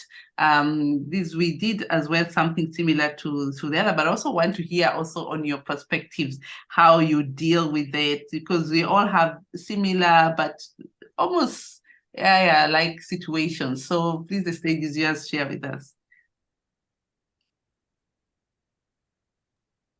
Thank you so much, Joy. Thank you, Abigail. So, like I mentioned earlier, we operate in a climate that is quite challenging on different levels.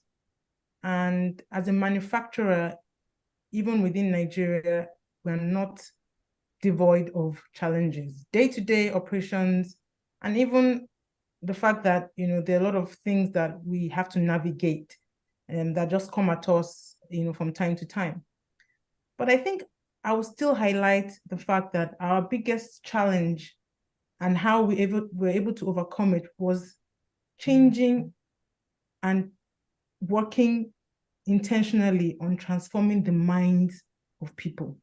I would say that that was the biggest challenge, and that is what we have overcome. I could mention the fact that even though I'm a local processor, we're buying cocoa at a price that is not even set by us in Africa, but by the international community as a challenge. But no, I won't highlight that. Nor will I highlight other challenges of lack of infrastructure and all of those things. But I think the biggest challenge for us will be the mindset, our mindset, where we are as a country, as a nation, as a people. And that is the biggest challenge we have, because once the mindset changes, once there's a transformation, once there's a change where it occurs up there, whatever happens afterwards is a testament to that change. And so as a business, we had to focus on that in terms of working even with the female farmers, in terms of even changing the narrative as a whole of, you know, manufacturing locally, something that for years it was not being translated to chocolates. It was a new thing, very new. So we had to work systematically, working with policymakers. I remember I used to have to travel a lot to the capital of Nigeria, Abuja, a lot, involve myself with a lot of policy changing initiatives, you know, working with a lot of, you know, policymakers I remember working, even right now, we're still working with the PEBEC, ease of doing business. How do we navigate all of these things? How do we improve, you know, and make the environment most conducive for this industry? So, like I said, the biggest challenge was the shift in mindset.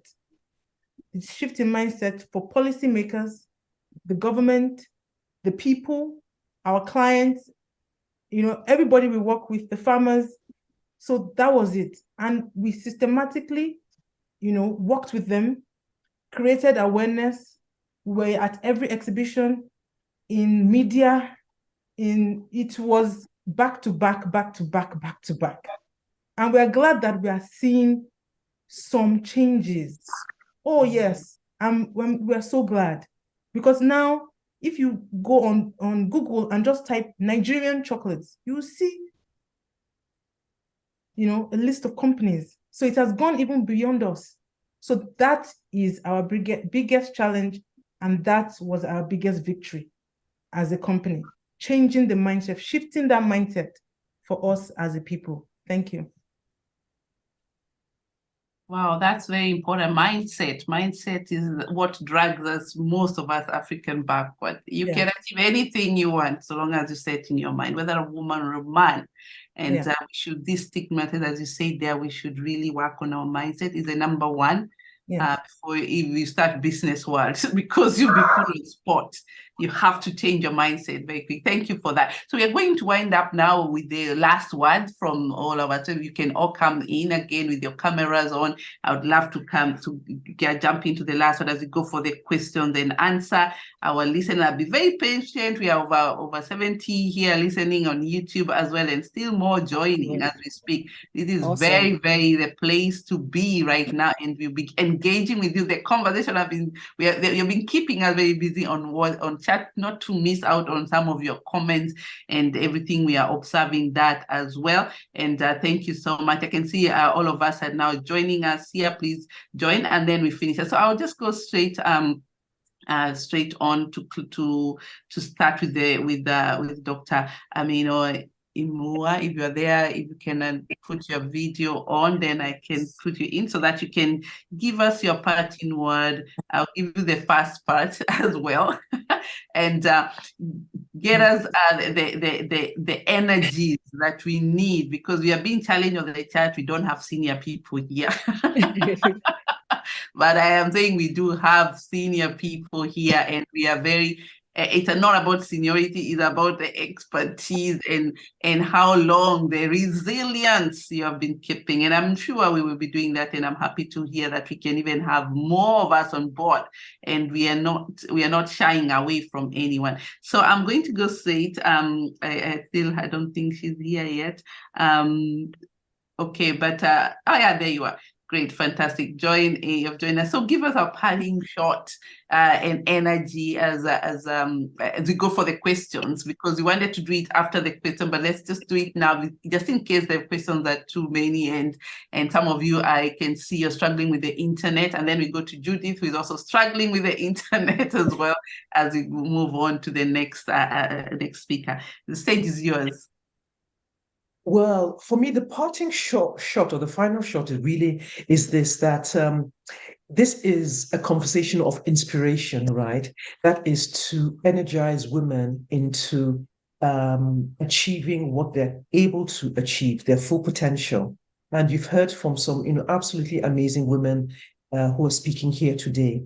And to let you know that it's not like you're watching a movie, right? Where it's not a reality. It's something out there. We are just like you, and we expect that you have taken some learnings in order to help you on your journey, because it is possible. No one is saying that there aren't any challenges, but because of those before us who have paved the way, and many of us who are working exactly to ease this path for you, one thing that I think is really very important is, one, you have to be intentional, stay positive, be intentional, and two, find your tribe. And I think that those are my parting shots to all the amazing women who are here with us today. Love that, Liva. Find your tribe. That is so powerful. Your network, your network. Love that. Thank you so much for that. And if you're a woman here, women work in packs, groups like packs. If you're walking on your own, you're in the wrong route, but not the bad, but you're better off together. And that's something that we have seen over the years, that when you're together, like this group here, you see here, they're all connected. And we are so happy to be part of them even in the future. So thank you so much. I'm going to go straight on to Judith, and then I hand over to Abigail to also follow up with the next one. Judith, you're on stage, and I hope you can hear us. Thank you for your patience. You're welcome. You're welcome. My last parting words, or my last parting shots to the women out there is that I need to encourage them that as they navigate the challenges and times of life, they should remember that we are not alone. With these various networks that women have developed, we can engage, we can exchange ideas, and grow our businesses and make that change that we really need to show the world in this changing world of work. And as part of a sisterhood that spans across the continent, this network of women who support, uplift, and empower each other is very important. And we should never underestimate the power that we hold within us. As women, we can make the changes. We are the force behind the change that we need to see in the world. And we have the strength to overcome any adversity. And we are also able to be creative and innovative in the various sectors of industries that we are trying to engage in. And we can make the world a better place to live in. So, my dear fellow African women, continue to rise and shine and to lead. And indeed, your contributions are invaluable and your impact is immeasurable. Let's keep the spirit. Let's continue working hard and be the force behind the growth of African continent. Thank you so much. Awesome, amazing. Thank you so much, CEO Marera. And thank you, Dr. Emuwa. I am so inspired. So we'll go on to you, CEO Paulser, for your parting words. Okay, my parting words today are directed to those who probably have just started their businesses. And it doesn't matter what industry you are in. It is possible to grow, to make a mark. And it is also possible for you to navigate and find that sphere of impact where with what you have in your hand, you can make an impact, like I said earlier on. So find that sphere of impact where you can use what you are doing to make an impact in someone else's life. There's nothing more powerful than a woman who makes an impact on the next person. Thank you. Thank you so much. Thank you. Wow. I'm out of ink. I've been writing and it's amazing. Thank you so much. We'll go to you now, Madam Mispa, CEO Mispa Awasum, please, your parting words. Thank you very much, Abigail. I have 3 words as my parting word. Despite the industry you are, we all need this. The first one is your dreams. Believe in your dreams and your inspirations. Make sure that you work diligently to achieve them, knowing that the change we want is possible as African women. And secondly, when you've realized your dreams, make sure you empower yourself. Empower yourself by striving for continuous self-empowerment. Some of us, we have done it and we are still doing it over the years. Empower yourself through education, skill development, attend conferences. Some of these conferences are free, some are paid. Don't minimize the free conferences. Even on Eventbrite, there are a lot of free conferences there. Please click on and empower yourself. Make sure that you also empower yourself with economic opportunities. And my last parting word for us is the determination that we all need. Stay determined and motivated. Make sure you make the difference each time you are given the opportunity by keeping the long-term vision in mind. Thank you all. Please, I also acknowledge our chairperson for Africa, Diaspora Call for Africa, Sally Omondi, all the way from Kenya. He's right here connected. Thank you, sir, for joining us. Joy, I'll hand back over to you to carry on. You're doing just fine, CEO to be Abigail. Go ahead, I empower you. Okay, thank you. Welcome, sir. It's great to have you here. So now to my the CEO of my next now my favorite chocolate brand, Dr. CEO Oyedipe. Please, your parting words. Yes. I'm going out for Lotus chocolate. That's for sure. Thank you so much. So a lot of my amazing big sisters here and colleagues here have said so much. So I'll just leave this quote with you. It's by Amanda Gorman. She's an activist and a human rights person. She said this: "There's always light if only we are brave enough to see it." Okay, if only we are brave enough to be it. So it's important for us to be able to see that light, and we need to be brave to be that light. So in any venture we are going into, we are all entrepreneurs, we are pace setters in our industries. We have been light. And some of us are still going to start up things that are new in this climb, that we have to be the light, be the pace setter. So we have to be brave to maintain that light, sustain it, and always keep on refueling it and continue to be an inspiration to others. Thank you. Thank you so much for having me. Thank you so much. Thank you so much. Thank you. Amazing. I will be that light. Thank you very much. I think finally we have CEO Ivambi. Are you there with us? Is she still here? Yes, I am here. Yes, please. Can you please give us your parting words? It's been an honor to have you here with us. Okay, so together we can make a difference. We can build a better future for ourselves, and let's support each other and spread love to one another. Thank you. Thank you so much. Thank you very much. Thank you. This has been amazing. So I will then hand over to CEO Lumbie, who also helped us make this possible behind the scenes. CEO Lumbie, you've been an awesome, amazing woman. Thank you so much for all you've done. And so I'll hand over to you now for the ending, just to say a few words and then maybe any questions. Wow. It's been truly amazing. This has been like, wow. That's all I can say. It's like, wow. It's like I've been taking notes because I love learning from all of you. Every time I'm with you guys, I'm always learning something. So thank you so much for pouring your hearts out, for educating us, for informing us, and for just sharing your love and sharing that how we can grow as women in Africa. Because it's important that we continue to grow, but we can't grow alone. We have to grow together.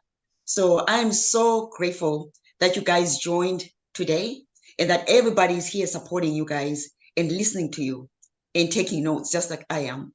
So I always like to say that, I like being myself because there's only one me. Just like you guys, you're just you because it's only one you. So continue being yourself, your true and authentic you. And just know that who you are means a lot because God created us all different. We are equal, but different. How we do, how we work for a purpose. You have found your purpose. I found my purpose. Let's combine those purposes together, make a huge impact. And I know that we can grow a better Africa. I always quote my mentor, Tony Elumelu, because I love what he says about Africa, that it's all about collaboration. If you don't collaborate and work with someone, you will never make it. So we as women, we have to pull each other up and grow together. So I also want to thank AWIF, Irene and Ekene, and all the entrepreneurs that came from there, the CEOs, of AWIF that were together, Irene and Femi, CEO Femi and CEO Irene.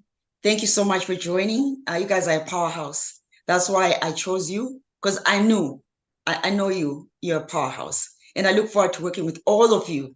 Thank you so much. And Abigail and CEO Joy, all of you are CEOs, CEO Abigail.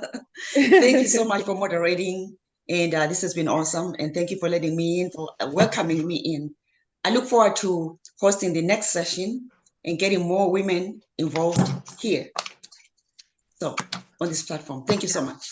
Yeah, back to you, Lumbie, and thank you so much. Before I let you go, do we have any questions? Because I love engaging my women there. Do you have any questions before we get our guest speakers going? Because our listeners are the most important here, and we want to engage. Do you have any question from them? And if you have anyway, if somebody wants to ask a question, please raise your hands up. Be very precise to who. Yes. And we want to give around 3 people option to ask questions by raising your hand up. You can give a comment or you can ask a question, but make it very, very short because we already passed the 2 hours and you are looking at 2 hours and a half. You already passed it. Thank you. Yeah. So I do have just a few questions, not that many. So Chinendu says, are the women asking the right thing? Are they asking for the right thing? Equity and not equality? That is the question. Who can answer that? Was it directed to anyone or anyone can answer? Can anyone answer? Any of the CEOs, can they answer, or can anyone volunteer, or should I just pick somebody? I'm sure you know. I'm happy to volunteer actually. Okay. On that. Yeah. Okay. Yeah.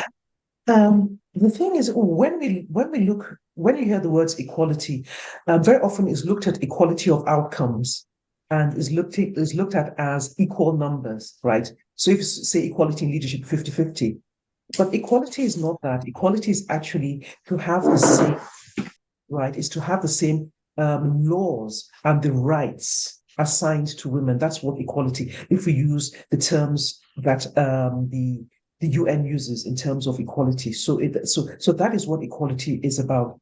But equality of, say, the laws and the rights and all of that will not necessarily lead to equality of outcomes.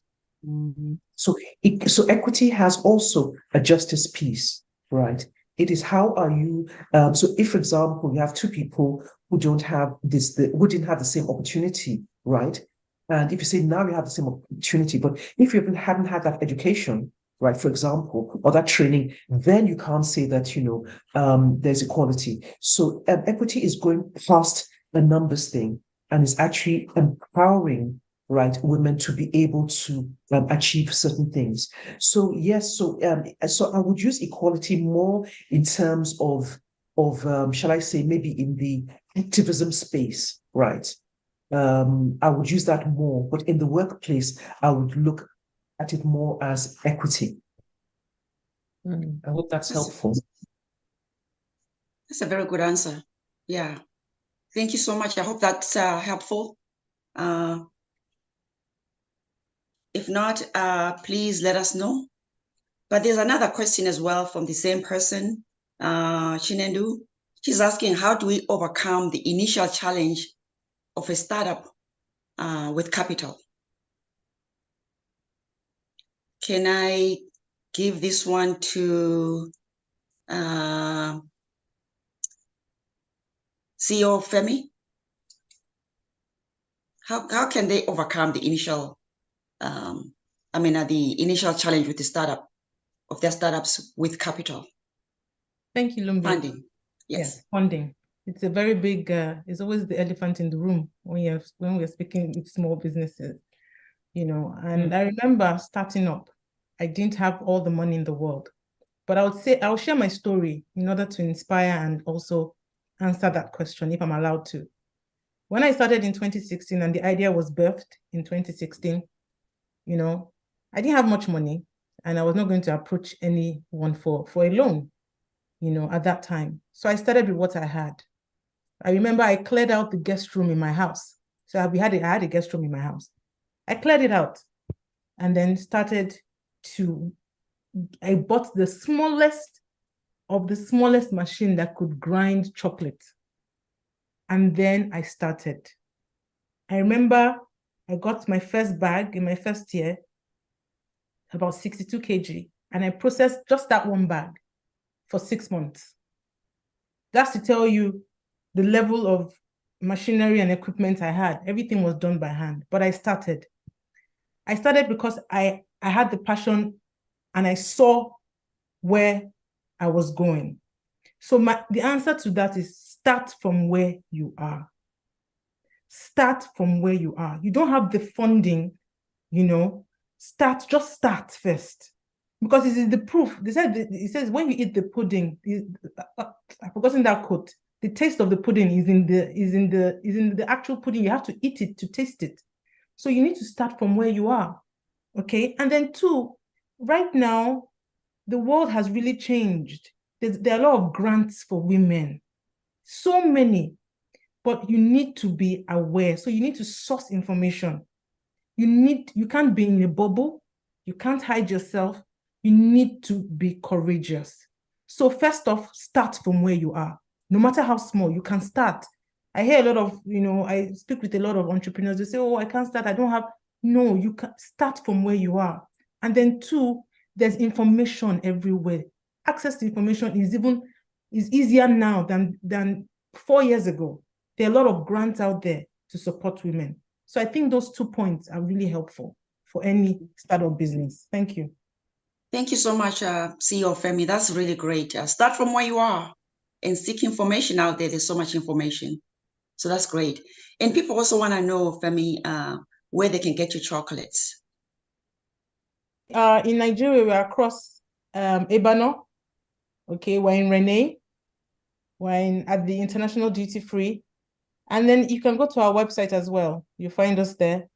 Okay. We also, yes. So if you happen to be in any of the hotels, majorly on the mainland, you'll find us in the hotels. And yeah. Okay. Thank you so much. Maybe you can share the link on the chat. That would be great. Another question from Lucy. Lucy wants to know, says, I know you're all busy, but is there any opportunity of mentorship for those still struggling with getting things started? So let me send this question to CEO Mispa. Yes, Mispa Lumbie. Mispa. Yes. Sorry about that. It's okay. Yeah, there's room for mentorship in as much as we are busy. Personally, if you look on my LinkedIn page, I also included mentorship and coaching, because in my career, when I pitched my niche, I actually decided that after I must have been, make a decade in this career, I would give back to the community by doing mentoring and coaching.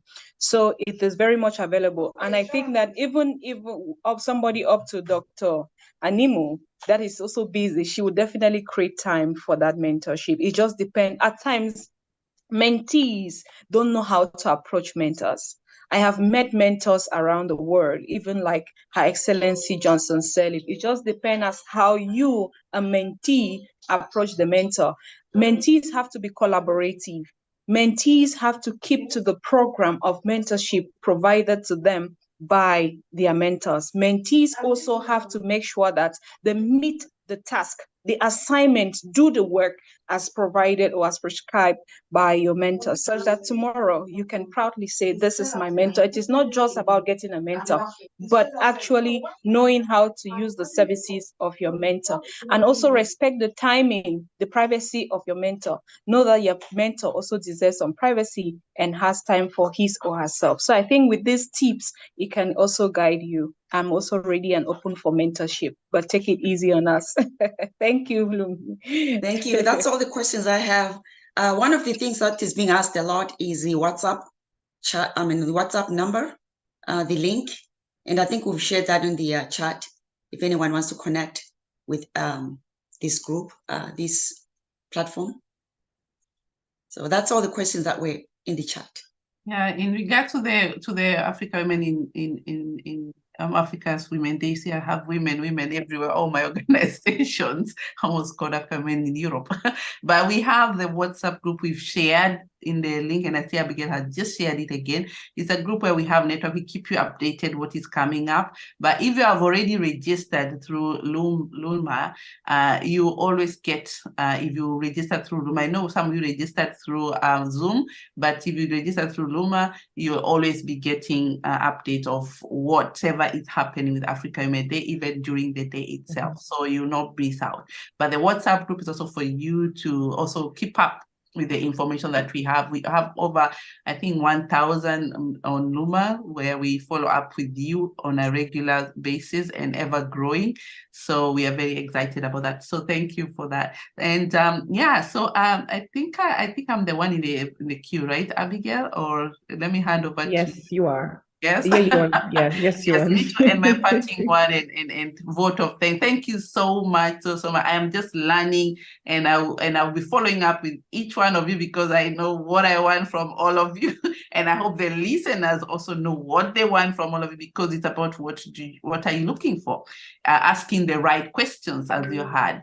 Where are you, and what help do you really need? What? And what we're gonna do here is that we will be having a lot of communication coming up, following up, but the discussions today was really squeezing all our CEOs here, giving us all those nuggets that they shared. And one of those ones I heard here very, very, very, very prominent is that there is a resilience needed in being a CEO. It's not a title, and sometimes you even delegate that CEO. Sometimes it can be such a headache, and you end up delegating the CEO to someone else, like I have done as well in the Africa Women in Trade. Not that I can, but it's about building your network as well. So you have to be resilient and be able to pivot to fit in the environment. As I had, things go changing. Right now we're talking about environment. Are you taking part of that to be there? And I hear a lot as well about there's a lot of networking needed in working not on a single-handedly from all these groups. They mentioned they always have their mentor. They always have someone to look up to. They network as well, and actually go to events, which we all organize all the time. Like being here today, most 70 people here right now, they are already networking with us and learning something new. And networking is something that we're going to be teaching in the next level of women. How do you network effectively? So I ask you before you leave here, just get only 3, because there are so many here. Get 3 people here, follow them on LinkedIn. That's how you do it. 3, and make sure you make an appointment. I know we are 70, but be very targeted. 3 of them, and I'm asking them to put their LinkedIn links on their WhatsApp. Or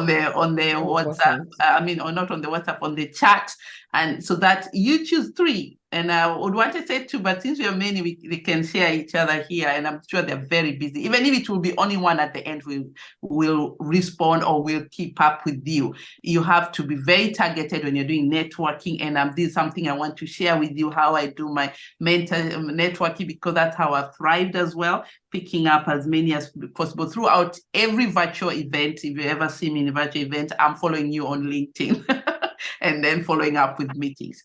Action. So, and then the other part I heard about is start from where you are, and that's something I encourage so many people. Don't wait. You don't need any permission from anyone. You just start. Start with what you see around. Some people think you need so much to get started. Your education alone, that you got educated, even if it reaches to high school, to primary, if you can speak 2 words of English, is already enough to get it started. And even if I have some similar situation, women come in, you already have something to offer somebody somewhere with already whatever you have. All that you need is already there around you. So you just need to open up your mindset, and networking and going to events like this open up your holistic sphere of thinking. And that's what I get from all our CEOs here. And then you can be able to trap, and even ideas just come out. And I can tell you, everyone gets ideas every other second. Like now, all of you, I'm sure you have had thousands of ideas right now, but it's just about implementing them. And then the other part is mentorship. And there I tell you about network, mentorship, and mentors and mentees learn from each other. Thank you for putting that in there, because we also had a program of that which in our platform, Africa Women in Europe, and we had a program how to mentor.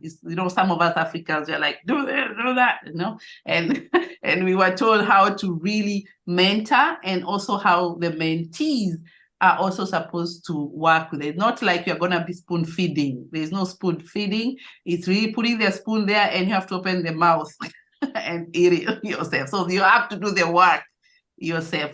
They will throw you links. They will throw you, look at this and look at this, follow up on those things. And I can tell you it's working. That's what we do. Myself and Abigail here, I'm mentoring her as we are going on. As you can see, we are all catching up. And as I say, she's already a CEO. That's what we just mentioned by Lumbie. She's a CEO now. It's around yourself with the right kind of people, and you end up having it. So those are the most important things I've heard about here. And I know each one of you have something that they have taken. If they can, you can just throw it on the chat there as we're going on. What is your take home today? I just want to see how impactful. What did you, out of how many of us here, 62 right now, you're all going there. I can know it's very late, but just write for me on the chat. What is your takeaway today? Just one thing. From all these years, what is your takeaway today? And we'll be very happy to see that we accomplish our goal as Africa's Women Day awareness. And I hope you knew about this day, so you get to know it. So next year we'll be here celebrating together. We are only focusing on virtual. Hopefully one day we'll meet in person, but we work together with Power Women, and hope will be a day we'll meet together. But let's maximize digitalization. It's there for us to help. So thank you so much. And I look forward to meeting some of you CEOs here. I hear some of you are coming to the IATF, the Intra-Africa Trade Fair. I'll be also there. It'll be nice to meet you in person, or anybody else who's listening. This is a big area where if you're a trader in the Africa Continental Free Trade area, and that's where a lot of things is happening there. You can already take action and be part of it, especially those ones who are in business. But I think all CEOs, whether it's a product, whether it's a service, you're all in this sector that we should all network, because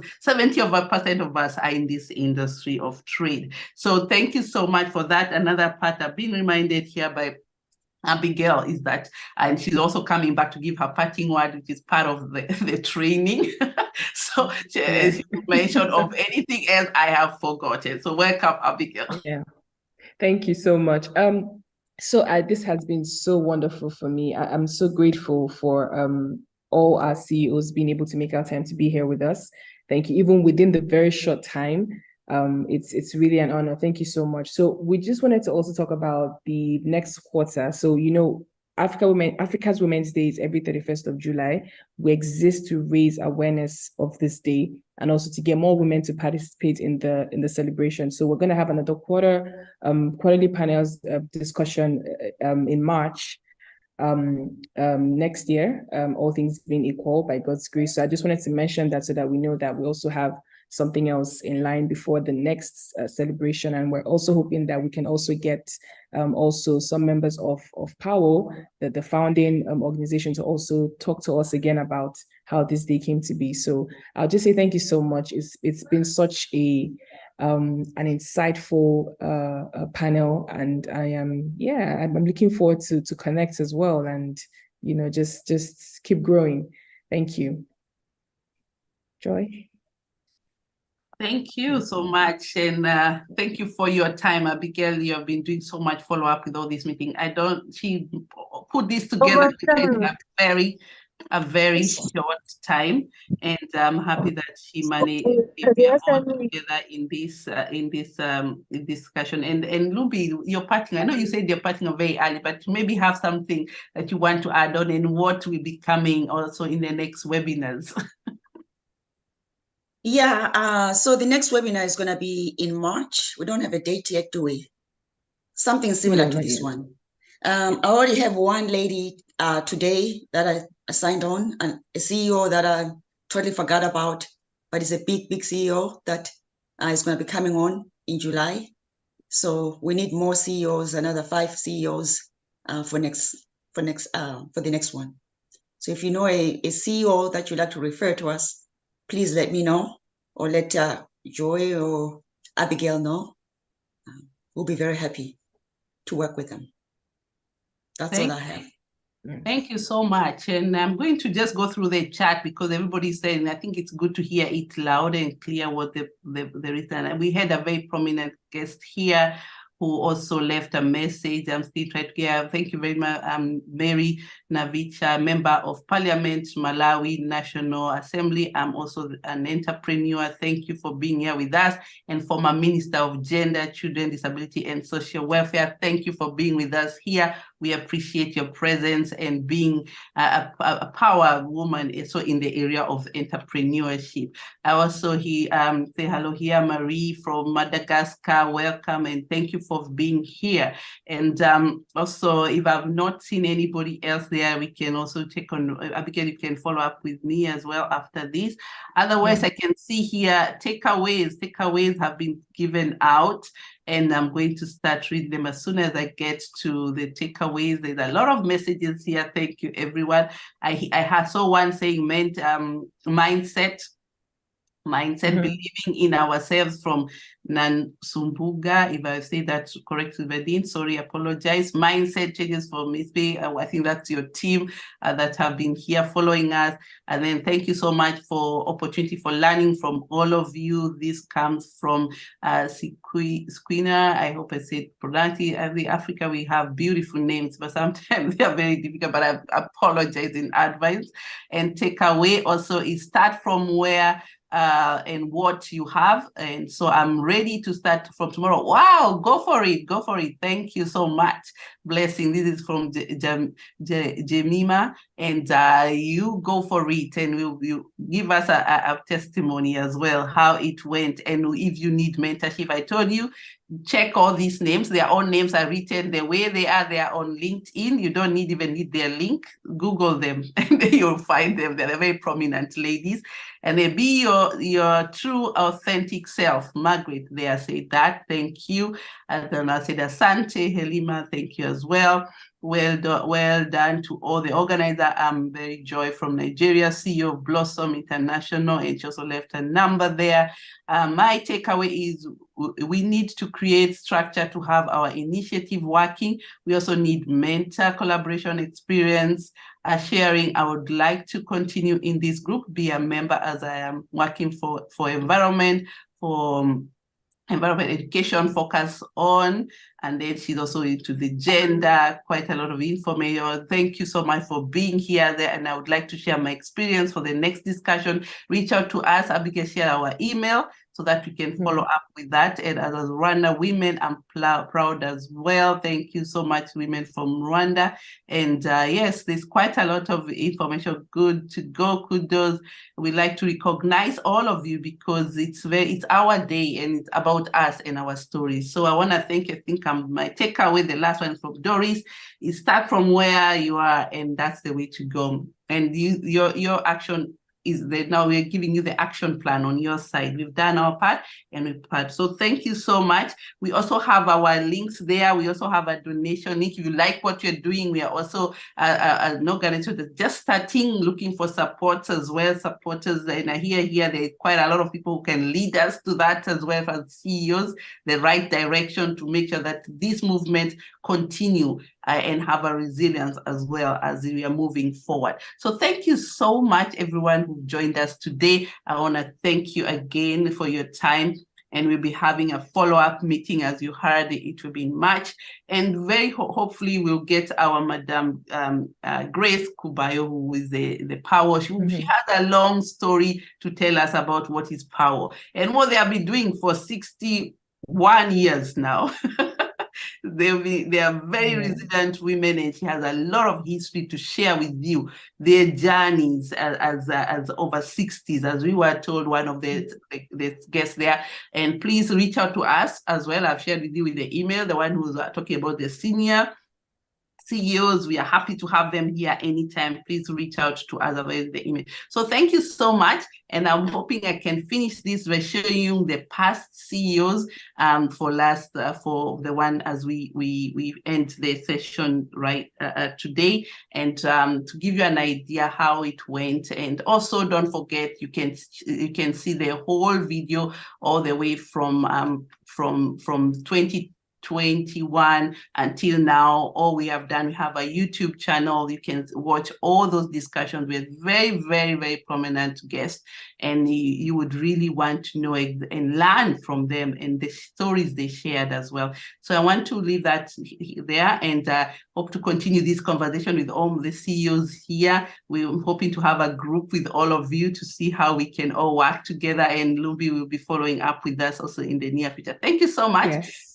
And I wish you, unless there's any other thing, Abigail? No, there's not. Thank you, everyone. Thank God for a successful event. And thank you so much, everyone. Have a blessed evening.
Thank you, and God bless you all, and see you next time. Bye-bye for now.